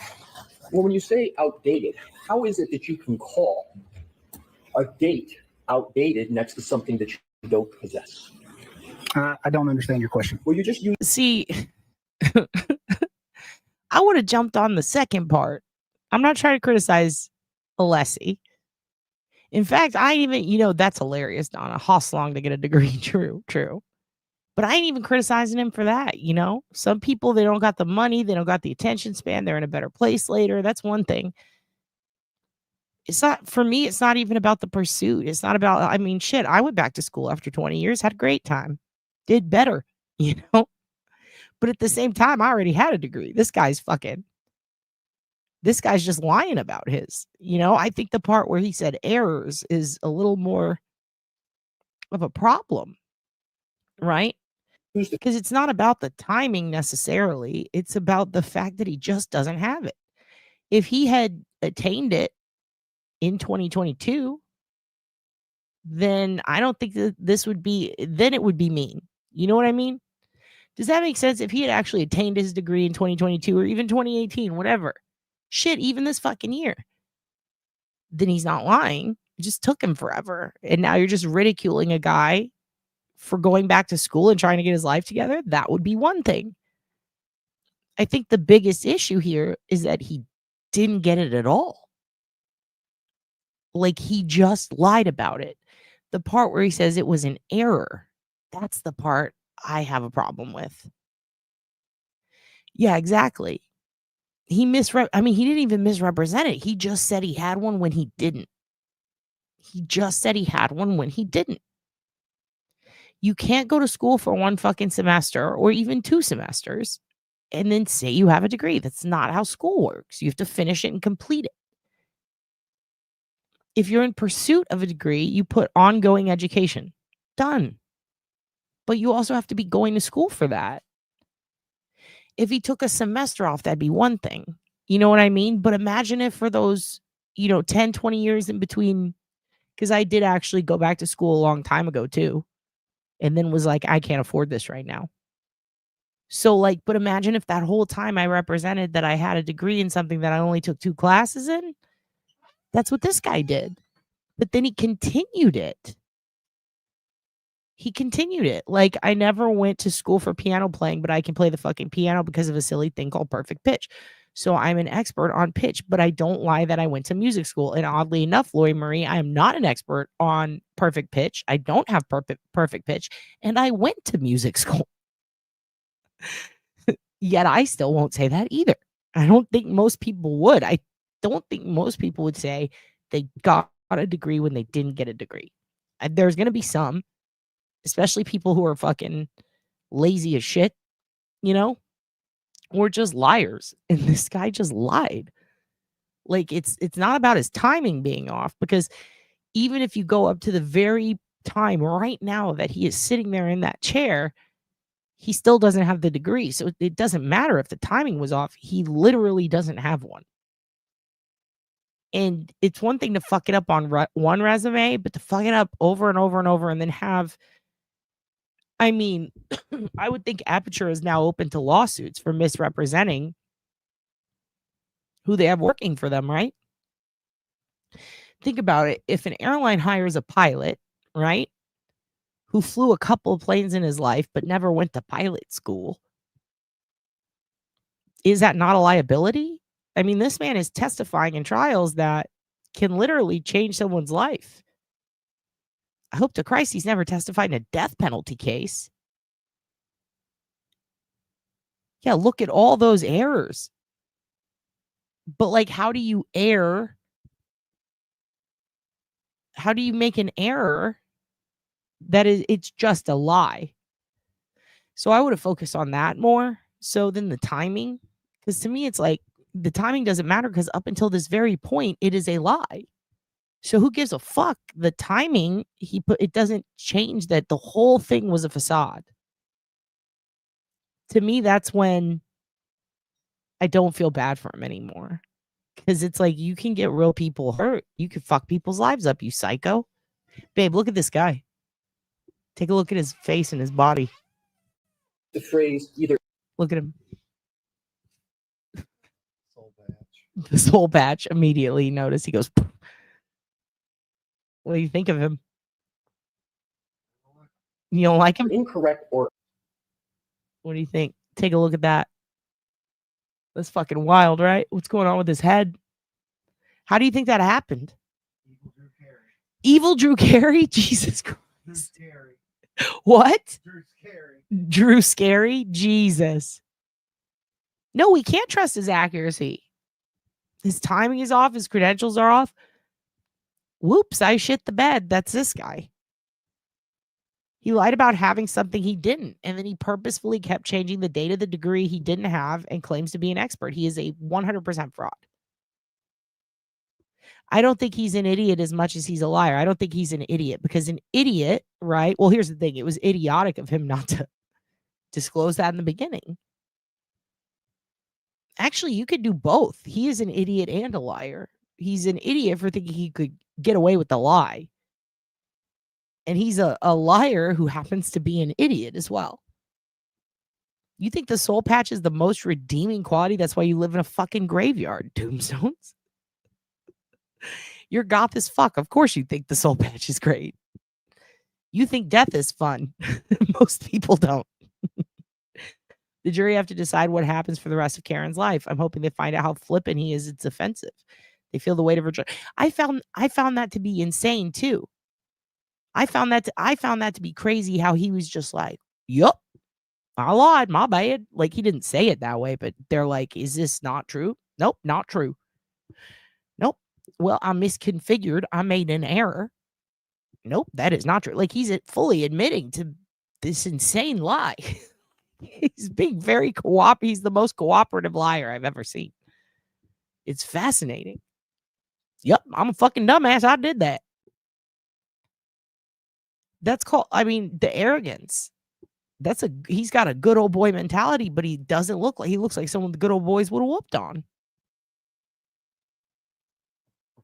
He doesn't seem to give one fucking lick.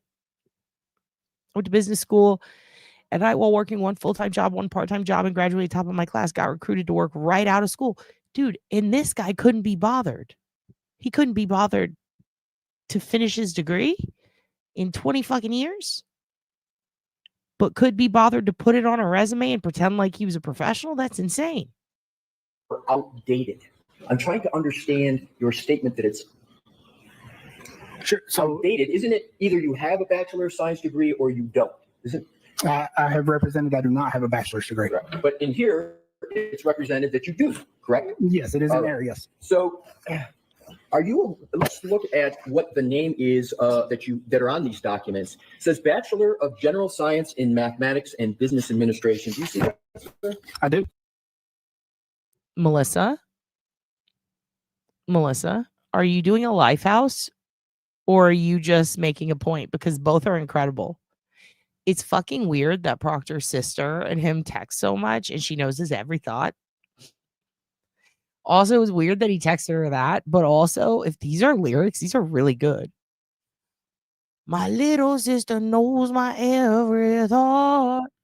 Can't see how it's inappropriate. I'm texting her about leaky balloon knots and hoping that Karen herself off. We need to figure that part out. The last line, but that fucking fits. Oh, shit. Look who's here. Jason! Hold on. How do I... Oh, no. Did I get rid of... Hold on. Let me do this. Boom. Oh, no. Oh, no. Jason. I need to figure out how to... Let me add a new layout. I got to add a new layout. Add item. Camera slot. Okay. And I'll put me here. And then I'm going to add another item. Sorry, Jason. I got to add another item. All right. Take your time. There you are. Okay, boom. I figured it out. Here we go. You got more lyrics for us, dude? I think the last one was there we go. I can't even think of it now. Now that I have to actually say it, I don't think I can do it. Damn it. Here it is. There we go. There we go. Look, everyone. It's your brother. Okay. I took this. Sorry, I had to make us a whole new thing. A layout because StreamYard is all fucking weird now. But it can. Can you hear me, Obi? Yeah, we hear you perfect. Oh, okay. Also, what's that guitar you got back there? What is that? That is my bass. That bass? Yeah. Want to see it? You slapping the bass? Yes, dude. That looks like Dylan's bass. Actually, that looks exactly like Dylan's bass. You guys, it's your brother Jason. Dude, that you and Dylan have the same fucking bass. Fuck yeah, dude. He's doing it. He's doing the long ways bass. He's eating corn the long way. Look at that. Dude, you slapping the bass? Were you ever in any bands? Yeah, when I was younger, but it's been a while. What kind though? This just basically sits here, but I'm banging on the piano. That's what I'm doing. Well, the keyboard. Okay. That's what I'm doing now. He's got nodes, you guys. There you go. Dude, you're slapping the bass. Yeah. Were you in a... Let me guess. That's pretty much all I can do. That's pretty much all I can do with it. That's all you can do? Were you in like a soul rock band? What kind of band were you in? Oh, death metal? Not death metal. I'm not into death metal, but definitely, heavy shit. You know what I mean? A heavy shit? Yeah. You listen to Motley Crue and shit, or you listen to like Yeah. When Shout at the Devil came out in '83, I was all over that shit. You kidding me? Yeah. Dude, fuck yeah. You That got the I can't looks believe- that kill. Did you Yeah. I actually got this tattoo to represent it, which is it's got all kinds of issues. But I went to the Kiss farewell tour, and it was Ted Nugent, Skid Row, and Kiss. And that summer, I want to say Detroit Rock City had come out on VHS or something. I just remember watching a lot of Detroit Rock City, and I wanted to go back and see all the reunions for those bands. Holy shit, that was a good time. Sweaty Teddy, Stranglehold, Free for All, right? And they played Cat Scratch Fever, and I was like, wait, what? I didn't realize that was him, and that was crazy. Yeah, Motley Crue. Are you Duty Ron's little brother? Is what Tombstones wants to know. Duty Ron's little brother. I don't know. This is Duty Jason. I might be almost as old as him at this point, so maybe we're twins. You and Duty Ron and Duty Ed, are you gonna? So let me ask you a question. Yeah, I'm a bald guy from Massachusetts, right? I knew I was gonna take some shit over that. Like, are you Tully? Are you fucking Tully? What are you fucking Tully? What are you fucking Proctor? Like? What are you fucking Hank? What are you fucking looking for nudes? You fuck. What are you Hank from Breaking Bad? I figured I was gonna hear some of that. I'm not looking at the chat though. It's Jason. They're calling you Duty Jason. Someone Duty said Jason. Sebastian. You're getting I'll thirsty. take that. I'll take that. Banging the ovaries, clam. No, she said ivories. Never mind. Banging the ovaries. I wish. Yeah, banging on the ovaries. No. I read that wrong. Tiff says the accent is key. I can't get rid of it. It's here to stay. You know, we need you to narrate and infiltrate. Yeah, I agree. I think Jason, you would be a good node for the courtroom. I think you could pass, and probably because your dad was a cop, right? So you could probably as cop if you stuck it. All right. You want to? So I'll show you my dad and my mom, just so everybody knows. Dude, your mom's Google. I was reading some of it, and it kind of got me a little creeped out for a minute. I was like, damn. Well, I mean, it should. It's fucking crazy. So you lived in you grew up in a haunted house or what? Yeah, kinda. At times, yeah. Yikes. What happened? Yeah, what was the scariest? That book is no bullshit, by the way. Like, yeah, I know. I'm like big on all that stuff. I don't like follow that stuff. But that's it. You know, what's in that book is no bullshit. It's really not. I mean, it's all you can say. She wrote the shit that I was reading. It was like, it felt like when my mom talks to me. Like, I don't know. She writes in the way my mom talks. And so for some reason in my head, I was reading it and I'm like, this sounds like my mom. And it was crazy because I started getting real spooked and I was like, I actually need to put this down because I don't really believe in this stuff, but it's making me like scared, which tells me that there's something there that, you know, I just shouldn't be reading. It felt like they're probably school from, when you play with a Ouija board and you know you're going to get in trouble. That's what it felt like reading it. Like, that's a bad idea to play with a Ouija board. Anybody, you know, everybody in this chat probably knows that by now, but don't fuck with a Ouija board ever, because that's really bad. Yeah, anyways, I'm never going to now. That's your dad? Yeah, can you see him? It's Duty Ron, dude. That's not Duty Ron. It's my old man. I know. Fuck Duty Ron. He has a fucking mustache. Dude. Yeah, we kind of look alike, pretty right? Cool. Yeah, he's got that mustache, dude. Your dad has a long ass mustache. He was born in 1928. He died in 2016. He was a force to be reckoned with. The eastern part of the state knew of Frank Smith and not to fuck around with him. So, dude, Frank Smith, just in general, sounds like it. Don't fuck around with that dude name. Yeah. So he was 88 when he passed. Yep.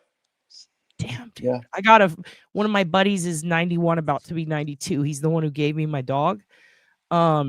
He tells me some crazy shit. The other day he was like put on the CD and it was this comedian from the 30s or 40s and he got a CD of her. And he's like, this is the stuff we used to laugh at. He told me how his twin brother when he was little like died of I don't remember if he said polio. It was something fucking crazy. tuberculosis or some Yeah. shit. Yeah, it was some shit like that. He's like, he Some died in a week from a Doc cold. Holiday type shit. Yeah, dude. And it's like, what the fuck, dude? And he was just he made me listen to this lady, and she was crazy. He's like, she wasn't allowed on UT Austin campus because she was so like crass. You know what I mean? Like she would say crazy things. And then Yeah. he's like, she was like, ladies weren't allowed to talk like that. So she was at a house party, and this is a performance on a CD that was recorded a long time ago of her. And I listened to it, and it was like, God damn, this lady, she was like Blowfly. She was like the lady Blowfly. And he goes, Blowfly. yeah. And he goes, she was a Jew and she was from ODB. Boston. ODB, dude. Blowfly, actually, Dylan used to tour or do work with his manager, and we got to Really? meet. Yeah, we got to meet that dude right before or right after Blowfly died at the tribute show. But that lady Good evening, reminded me. everybody. My Good name's evening. Mr. Russell Jones. What he used to say, he used to go, Oh I used to my walk God. up to my mother and I would rap Bible verses at her, but I'd Yeah. end them with, and then he put it in his ass. I was like, Yeah. oh, dude. Yeah. Old dirty insulin. Old dirty insulin, live and uncut. Dude, so what do you That's my mom. That's in her ambulance at the time. I don't know if you can see it. Was she on? I was gonna ask you if she was on any of those ghost shows or any of that shit. She was on a couple of them, like in the early 2000s. I don't Yeah. remember which ones. I didn't, pay a ton of attention to them at the time because I was kind of doing my own thing. I think I But found a picture of your mom already. I'm sorry. I hope that doesn't creep you yeah, out. yeah, But no, when no, you no. sent me the book, I was like, I need to see She's her. on the back of the book, but I don't know if that came through on the PDF. But she was an ER nurse for 20 years, and then a dispatcher for 10, and then she sued Southborough Police for sexual harassment. And she And won? got she got the biggest settlement from the Massachusetts Discrimination Board at the time in history. But that was, Was there like 2.6 million or some crazy no, amount? it wasn't No? nearly that much. It was 180 grand. Oh, there was some Yeah. case I looked up that was like a $2 million settlement because they like groped some lady, but I don't think she was an EMT. I was actually looking up these cases the other day about the times that people who used to be cops or used to be first responders sued the police. Yeah, And oh well, my that's God. what she was. She was a dispatcher for the Southborough Police. Ooh. And they did horrible shit to her. Yeah, they did a lot of crazy shit to her. So there was a And lady then- that got blackmailed by them, right? Southborough? Well, there was other shit going on. And then we lived in the town next door, which was Marlborough. And so they were like, they weren't rival towns. They were like together. So I'm me trying as to the figure out my maps. Is that above and to the left of Canton if I'm looking at the map? it's above and to, slightly to the left, but definitely learning it. above. Yeah. Okay. It's I kind of it- memorized the cities in that area. It's like smack dab between Boston and Worcester.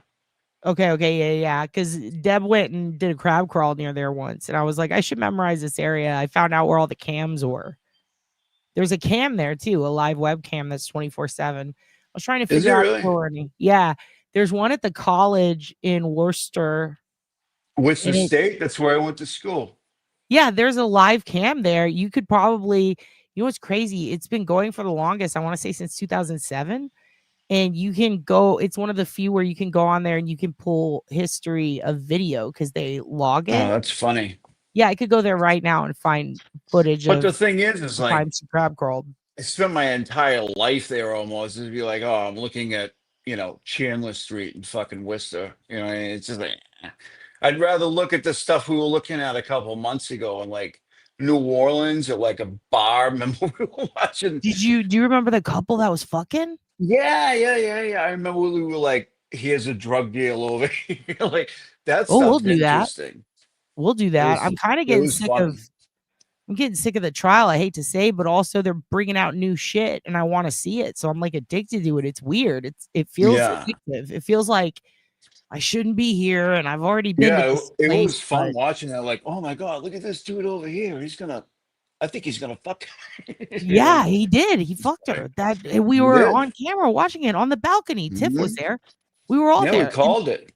Yeah, and then there was I think one of the craziest was the first time we went to, it wasn't the Elbow Room, it was somewhere before that, and we went to this tavern. We were watching it Yes, live. Yeah. that's what I'm talking about. There was one time when it was like New Orleans on a street, Yeah. and then it was this bar, and you just had access to the Mhm. camera. You're just watching all this shit All go of it. down. They probably have no idea that they can be seen. People are Well, slipping some each of other them do. drugs and shit.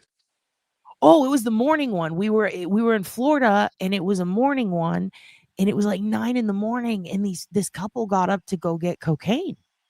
Yeah. And then they came back, and by then someone had put something in someone's drink, and we were like, "What was that?" But Mhm. like it was like a fucking straw or a lemon or something. But I remember thinking like, "This is crazy." And then they acknowledged the camera, and they were like pointing at it, and I was like, "Oh, they fucking see us!" Like, but they Yeah. couldn't see us. They just saw the camera, and they had no idea we were watching. Yeah, Yeah, that that was shit's fun. hilarious. That was a couple months ago. Yeah, we're gonna do that Um, again. Actually, Turd had a great idea the other night about that because the inmates had escaped, and she's like, it was like the middle of the night. She's like, can we go live? She never asked for anything, and I should have said yes, but she was like, can we go live and see if we can peep these inmates on the New Orleans cam? And I was just like, oh, because I was half asleep. I was like, I can't right now. But I really regret that because I think that they were spotted on that cam. And oh like, yeah. damn, that was an opportunity. Yeah, we saw all kinds of action on those camps. It was pretty funny. I found some weird ones that I kind of want to like monitor a little more, but one of them is the Blue Ridge Parkway cam. There's one so you know the Sebastian Rogers case? I've heard of it. It's too much. It's a lot of A missing kid, right, or something like yeah. that. Yeah. It's a lot of there's just it's wrought with rumor, speculation, and conspiracies, and people getting involved to the point where the court needs to step in on like bullshit Betty and all those different streams. And Yeah. Like, oh, I know that from listening to the Glare, he was involved with that, yeah. but I have no idea what they're talking about. I just know he's a kid that disappeared and still hasn't showed up, right, or something like that. Yeah. And so they put out a picture probably a year later of this kid who looks exactly like him, and he's standing at the Blue Ridge Parkway Park, like right outside this visitor's office. I think it was called Blue Ridge Parkway. It was Blue Parkway. And it's like a visitor center of like a place where people go with busloads of kids. Like they go on like the Plymouth Plantation shit Debbie's talking about, like that. Like carloads of kids go there, and they're like, is this Sebastian? And the kid's wearing the same fucking sneakers, and everything is like No, really. dead ass Sebastian. Yeah. And so it went around, it circulated on the internet. And I didn't really care to respond or get involved, even though I looked right at it and was like, this is fucking not real. Like, because I've been viewing those cameras for so long. And I'm like, there's no fucking way, because things look different. And also this time of day on this day, it's never busy. I peep there all the time. I voyeur that shit. Like, trust me, I would see if there were people at that time. And then I saw Jennifer Coffindoffer copy paste some shit. Coffin robber is talking about fucking idiot. This is I hate she's her such so a much. fucking, she's like, this is real. She said I had a forensic AI specialist from the FBI who has been working in AI for 25 years examine it. And I stopped right there and I said, well, now I'm on this because first of all, listen, AI hasn't been around for 25 years. Thank honey. you. What the fuck are you talking Thank you. about? The only AI that was around for that long was Watson, the supercomputer from Jeopardy. IBM runs it. That started as a future AI experiment. And I know the guy, in fact, one of my old bosses, Gay Sean, his job for like a decade is feeding Watson. So Yeah, all the data but gets that was pretty primitive back then, right? Very. That was it used to spit out shit, and you'd be like, "What?" Like it didn't do that right. Like that was primitive. AI for And they weren't even allowed 25 to- years. It's like, okay, no. And they weren't allowed to share a lot of the stuff with the public on Yeah, like right. any of the data, and they didn't even call it AI. They called it supercomputer, and then eventually it became AI. And so when she said that, I was like, that's so stupid. That's not true. And then you Yeah. find out that that was copy paste from some shit that was AI. So she AI'd it and then copy pasted from a dude's CV on Yeah. LinkedIn. And so Well, it's like, and this is even if you're ridiculous. keeping trade secrets, why would you? Why spill them? And you were privy to that shit 25 years ago. Why would you blurt it out on the fucking internet? You know For what I mean? Confidoffer to use to defend her Right. Twitter. It's so Right. dumb. It's So ridiculous. She's not a serious person. She's a fucking idiot. she is a fucking idiot. So she said that shit. And that, anyway, that picture of Sebastian, like when you look at it, it's like, okay, well, this is obviously not true. But what's great is that specific visitor center that he was at has the same cameras that are at Worcester and at those bars where you can view it, but you can also go back in time because it preserves it and data dumps it. So if it's been 7 years, you could still go pull it. Like So a it just pulled DVR it. type issue, right? You Yeah, just go yeah, back and just check it there out. on demand, or you could run it through Wayback Machine. It still preserves it as long as it's not Flash, because now it's not compatible. So you just pull that date, that time, and he's not fucking there. And that's how I knew. I was like, oh, this is AI. This is literally just fake. And she immediately was like, nope, block, like couldn't tell her nothing. Yeah. But yeah, those cameras can help you also debunk shit, you know? If somebody No, sent absolutely. You can use them to your advantage. Hey, did They you ever are get my scary, memes? though. I sent you memes. I wanted to ask you about that. I did. I got You a did? stack Okay. of memes from you. Here's the problem though. Do you have Apple? Is that what you use, like iPhone and I shit like do. that? Yeah. Yeah. Okay. So I have a PC and some of that shit isn't compatible. So I have to get a new program to open it. But I do have I have an iPad. So I'll just, because I don't fuck with Apple that much, but I can open it there. I can send it through my PC as well because I have that too. But Dude, that would rule. I can slip them in for Yeah. the morning shows when I put shit like this up, like I don't know, like that, or like, look, this chick. Remember that? Nice. Fucking Yeah, that's Baba Bukkake's boner. Bukkake. Baba Bukkake, and then we got Baba this. Buchanan. Oh, nice. Looks We like got a tiny-eyed. fucking retarded cabbage patch kid. A retarded Cabbage Patch Kid, dude. Stop talking about my childhood. Look at this. What's Look it? at Oh, this. she looks like. Oh no, hold on. They look like those people from like JoJo Siwa? Adventure Time or something with the big heads. Remember them?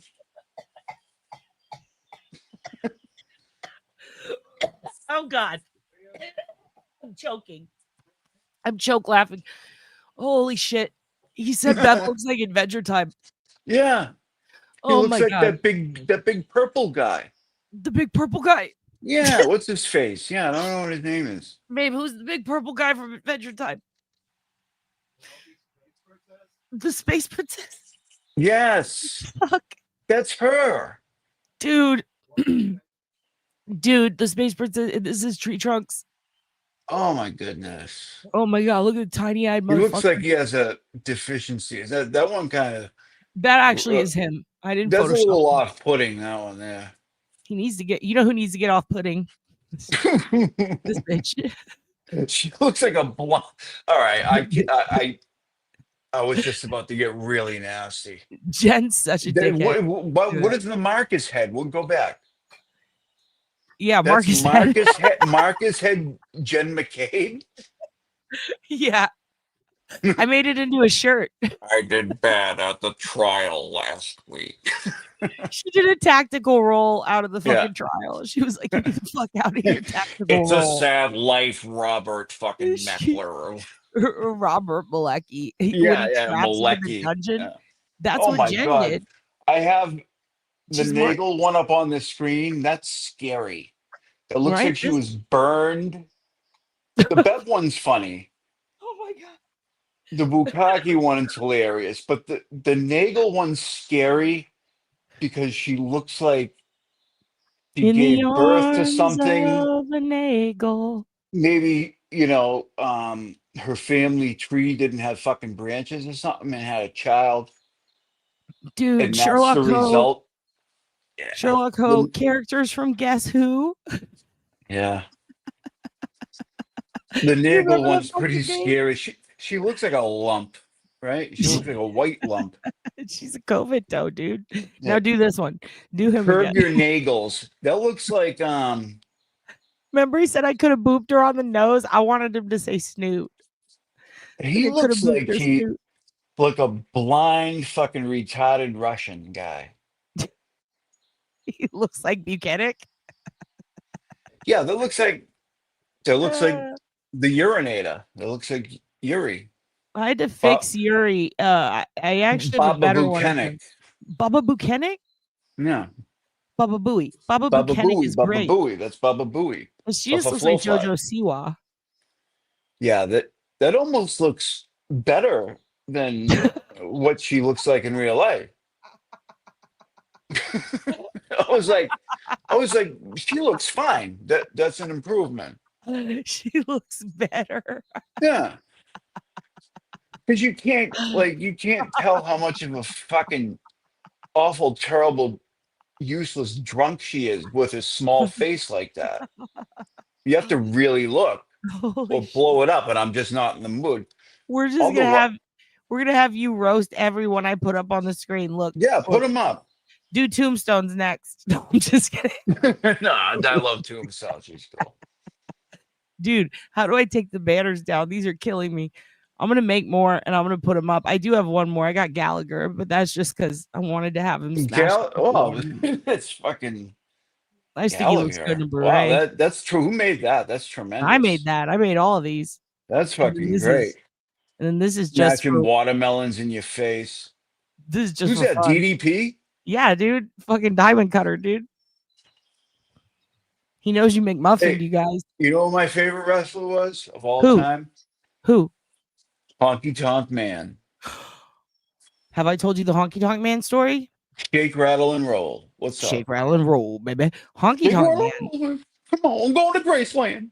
He is to this day the most beloved wrestler backstage, apparently. Like, there's a wrestling podcast called Talkin' Shop. If you kids get a chance, Talkin' Shop. It is Luke Gallows and Carl Anderson, who are good old boy wrestlers who talk like this. And they're the ones that every time I say property, I'm like making fun of them because they talk about they talk about how Honky Tonk Man, he's that type of dad that's like, get off my property, get away from my daughter. Like he says, off my property and daughter, and that's how he talks. He's like, get away from my baby daughter. And so they talk about that's what they say. He says to people, he's like, get away from my baby daughter. And so they're always quoting him, and they said that he's the most beloved dude at WWE, and like how they have these Legends contracts. He's the only one who has like a forever Legends contract. So anytime there's like the Hall of Fame ceremony or WWE, like he has full access, Honky Tonk Man, to go do whatever he wants. And so he sneaks back there and he goes to these events, but he just sits in the corner angry. Like he attends them. He goes that he doesn't have to be there. He's not obligated, but he's just there taking advantage of it. But he sits there mad as hell. And if you go approach him, he's just like angry at these events. And they're like, if you go approach him, it doesn't matter what you say or what mood you're in. He's going to take it down. He's going to take you down a peg or two. And so they talked about how they're always like, what's up, Honky? What's up, Honk? They call him Honk and Tonk. And they're like, what's up, Honk? What's going on, man? He goes, what are you fucking marks doing? That's what he says. He's just drunk. He's just wasted. Oh man, I'm sad he got bitter because no, he's not bitter. He's just this is his personality, dude. He sees them. They have a tray of sushi, and they go, "Look, Honk, why are you in a bad mood when there's free sushi?" And he looks at him. I don't drink sushi, motherfucker. No, he looks at him. He says this. He goes, "Free sushi." That shit's coming out of your fucking paycheck, you fucking marks. And then he like gets up and walks. I like him even better now that you're saying this. He's just But constantly. the best thing about him was like me and my buddy were like, we were all over WWF wrestling when we were kids. And he had no muscle tone. He was like a fat guy.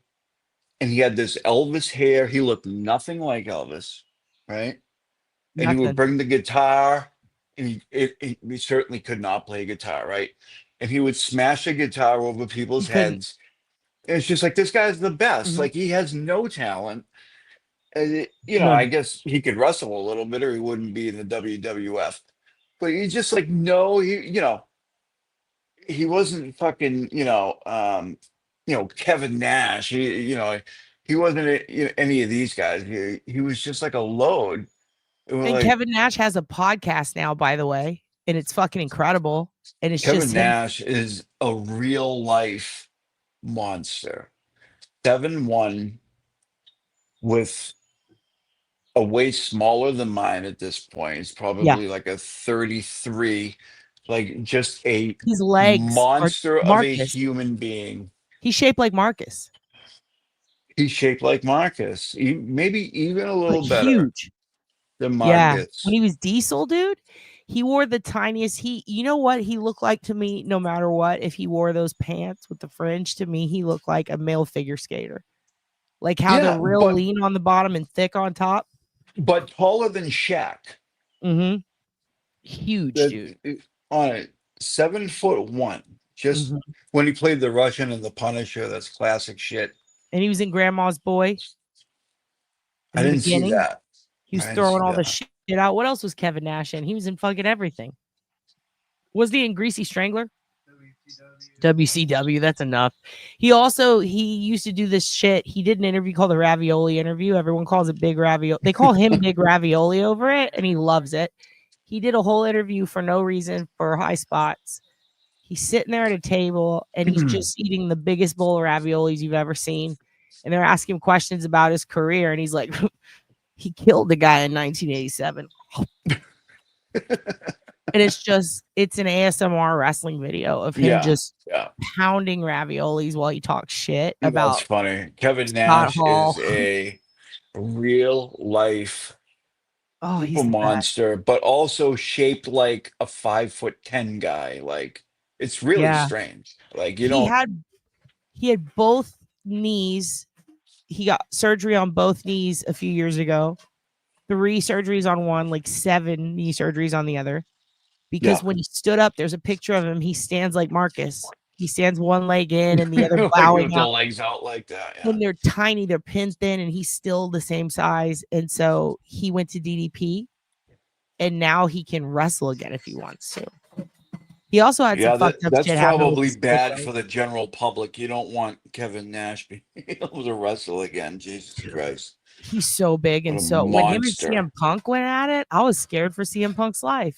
I was like, you better CM Punk? watch out. Yeah, dude. Kevin Nash? I know. CM And they Punk's tried like to pull my that size. storyline. Yeah, they tried to pull that storyline. They put CM Punk with like Rey Mysterio, dude. I mean, no, Kevin Nash against Rey Mysterio back in like Rey Mysterio's he's shorter 5'1". than me. Yeah. He's way, 5'1". way shorter than me. He's a Kevin Nash he couldn't fit in this fucking room. He's a monster. He's so fucking funny. NWO. And you know what? There's some fucking footage of the Von Erich's daughter, Lacey. I remember the Von Erichs very well. Kevin Von Erich, Terry Von Erich. They were like heroes when I was a kid. Dude, yeah, they lived up the road. And I talked to Kevin on Twitter a lot. He's very cool, dude. And his kids. He's still around? Oh, yeah, dude. And I was trying to give him back this lighter that I had, a lighter that says, I beat Fritz Von Erich at wrestling to get this lighter, and it's a Zippo, and you had to beat Fritz's ass to get one, and only 7 people had them. You had one of those? I had. I gave it to a historian who runs a wrestling museum, but I bought it off another guy on eBay who didn't know what he had, and I traded him some stuff for it because I'm all about wrestling history. I have a lot of Vern Gagne and absolutely, I'm about old, Von Erich shit. Like way old WWF type stuff. You remember Bugsy? Bugsy? I'm talking, this is way before. I mean, was I don't he know how old like? you are, but no, I'm trying to think of okay, I'm thinking of Blackjack. He was like a jokester Blackjack type wrestler. Era. No, he was like a fat white dude. His name is Bugsy. And it was before WWF. It was like even before that. It was like very early 80s. Was it WCCW? I do like it might have been. I'm really familiar with mid 70s, mid South, mid 70s, It was like WCCW World Class Slaughter, like Championship. Slaughter was in there, like Okay. Sergeant Slaughter, and I'm trying to think of I what think I've heard that name on a tape, but it's like Max Moon. It's like fleeting. I don't I only right, have it's maybe like these one tape people of you it. never see, but I remember Yeah. watching him, and he was freaking hilarious. He was like Benny Hill, but a wrestler. Like, Oh, if he was one of the funny wrestlers, you know that they would edit them yes. out of tapes. Do you Mhm. know about that? It's really hard to get tapes Yeah, of them because they and would edit them out. we used to love watching him. But look, can I tell you an Iron Sheik story? Yes. Which, by the way, apologies to whoever asked if Sabu was related to Iron Sheik. He's not, but he's related to the Sheik. That's his uncle. So Yeah. I think I said no, but I meant different Sheik. Just want to be Yeah. clear. Yes, tell me an Iron Sheik story. That guy, he was the best on Twitter. Oh my God, you ever seen him on the Howard Stern show? Dude, yes. Howard Stern. Do you remember the Sheik on Howard Stern? All he did was call everybody. What did he say? Hulk Hogan is a. He's a fucking nutty. He I'm would gonna call everyone fuck a you in Nazi. the ass and break your back and I make will you fuck you in the ass humble. and break your back. I will put swastika Yes. on your grave Yeah. because you're I mean, not. it's not really, you know, I mean, but at that He time, how it was on screamed horrible Sirius, shit at people. and they could Horrible. say whatever they wanted, and they had him Yeah. in, and they would just say shit like King Kong Bundy. He'd be like, "What? I What? fucking hate that King piece of Kong shit." Bundy? Yeah. That you piece of shit, He called cheap everybody. motherfucker." He called He everybody called them. Jewish and a He called Nazi. them Jews, cheap motherfuckers, Mhm. gays, faggots, and he would fuck them in the ass and break their back. That's Yeah. what he would do. He would. Yeah. I will put my dick in your mouth. He would just Yeah. scream shit like that, and it's like, I'm not oh gay, my God. but I will fuck you in the ass and make you humble and break your His back. shit to Hulk Hogan on YouTube with the Ultimate Warrior. Oh my God, he hates the Ultimate Warrior and Hulk Hogan. He goes, "Your So pussy, bad. one day you die of heart attack," and then he Yeah. did. It was like, dude, chill. Like he said it the Yeah. night before, and then Yeah. Well, because he said it all the time, he couldn't miss. oh my God, he was so crazy. And then he's a troll. Sabu's a troll on Twitter, and a lot of people didn't realize it until he died. And then they started pulling up his old tweets, and the shit he said, it kills me. Like I was just going through it, like, oh my God, Sabu, like this is so. Like people would draw pictures of him, and he'd be like, "This looks like shit. Like you're Yeah. not a good artist. This is fucking Right. terrible. What's wrong with Yeah. my eye?" Like he would just he'd be like F-, like just So, talking so shit. listen, I'm like maybe 12 or 13 years old, Mhm. and I hear the WWF guys are coming to Marlboro High School. Mhm. I wasn't in high school yet, but anyways, so they came there, and it was like a bunch of big names at the time. It was like Sheik, Hogan, maybe Georgie Animal Steel at the time, maybe Macho Man, like there was a good amount of big names Whoa, this showing was up. right before. That was the era of. That was when Miss Elizabeth moved from Kentucky, and they started the angle with Georgie Animal Yes. Steel, and it created Macho Mania, and then it created the superpowers or the mega Yep. powers. It was when Elizabeth was still alive with Macho Man, right? Yep. So, anyways, we go down there, and we're just, there's like 10 of us, and we're just incredible troublemakers. We used to just horrify the community. I mean, as the best we could as kids, you know what I mean? Like we Horrify weren't the doing any. community. Yeah, we would like run through buildings and like fucking yell at people and shit. What? And Why? What did fucking, you yell at them? I don't know. We were just nuts. You know what I mean? Our parents were never home. You know what I mean? We were probably smoking weed at like 11. At night or 11 years old? No, 11 years old. Okay. I was like, not at 11 at night. Possibly drinking. We were just like doing whatever we wanted. Be It a little was Jimmy like, Burks. oh yeah, we were mental. Yeah. And skateboarding around everywhere, jumping off of mail trucks, doing bonelesses and shit. Jesus It was Christ. fun. It was fun. We had a lot of fun. But anyways, so all these wrestlers come to Marlboro High, and we're down there and just being total fucking menaces. And so the wrestlers are done, and they're walking through the hallway, and my buddies are like throwing shit, like at like Iron Sheik was hated when we were younger. You know what I mean? Fuck him. He's from But also Iran. back then you could throw trash at the heels and you could boo them and it was Yes, like encouraged. that's what I'm getting at. And Mhm. in me, like I was a big kid and stuff, bro. Like I had a really terrible arm. I couldn't throw far. So I'm like, fuck it. I'm gonna get right down close to Iron Sheik. Well, whoever I could see. Yeah, they were all walking through. And I swear to God, I got down and I got to the like the aisle of people, and Iron Sheik is 3 feet in front of me. And No. I take a peanut M&M and I blaze it. It hits him square between the eyes. I swear, perfect hit. But I'm also like a foot away from him. You know what I mean? He was like smiling, and all of a sudden he turns white and looks at me. And I'm like, oh, fuck. Iron Sheik, he's looking at me and he wants to kill me. And he went after me. And I was fast at least. What if I could And find you footage of him telling that story? No way. I think I No can. way. Are you No, because this serious? sounds so familiar. And he used to do these interviews with this guy. This guy puts up like pictures of people and he's like, we're That gonna would play be fuck, marry, kill type incredible. of shit. And he asks, it's what is it called? What's that thing called where he makes all the female wrestlers say who's a bitch and who's a whore? What's it called? Remember, he's like China, man or woman, and It's then they're like, "Oh hilarious. my god, what shoots something shoot?" Well, I'm gonna find it. He interviews it. He's very well known for his New Jack interviews and his Iron Sheik interviews. No And kidding. he would get him to spill all the tea, and he'd be like, and he also did one where he asked, I want to say, I That don't would be remember who it so was. It funny. might have been New Jack, but he asked, or RVD, he asked him about the plane ride from hell.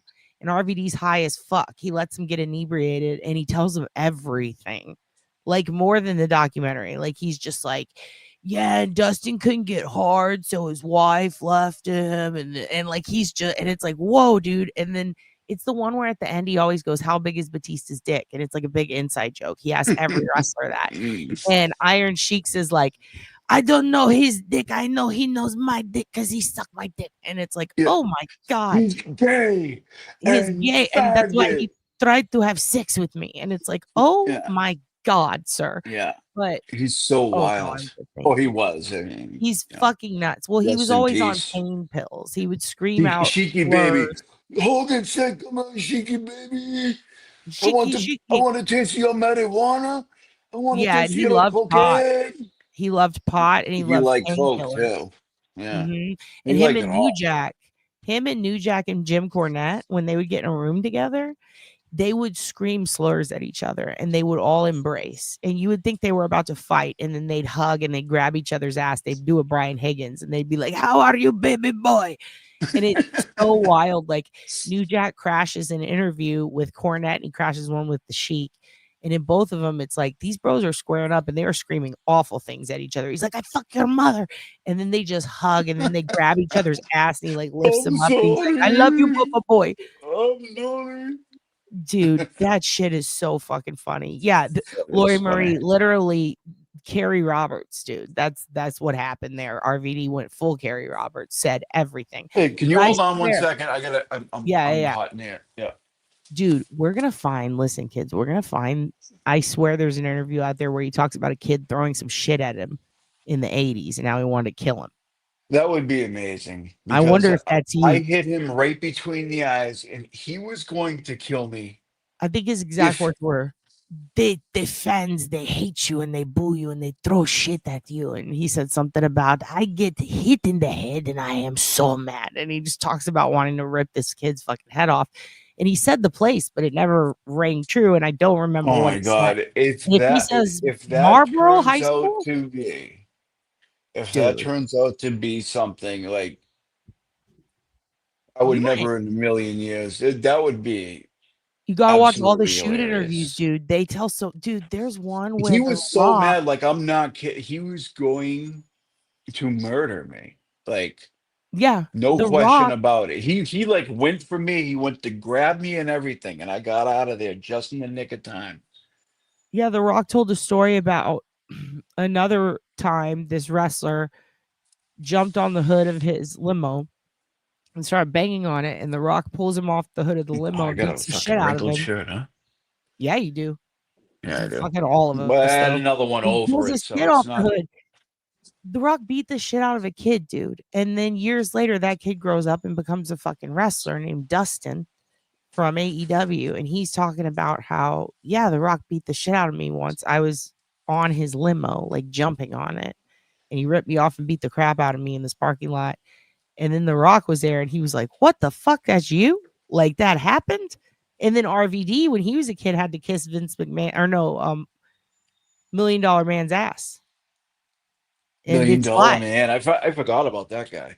Well, his fucking Ted DiBiase's son is Ted now going to DiBiase. prison. He's going to Yeah. prison Is because he really? he robbed all these welfare kids. Wow. He did it with Brett Favre. That was Ted Brett DiBiase's Favre, son. really? Yeah. Brett Favre and him robbed a whole welfare program of Are you welfare shitting me? recipients. Yeah, during I COVID. didn't know that.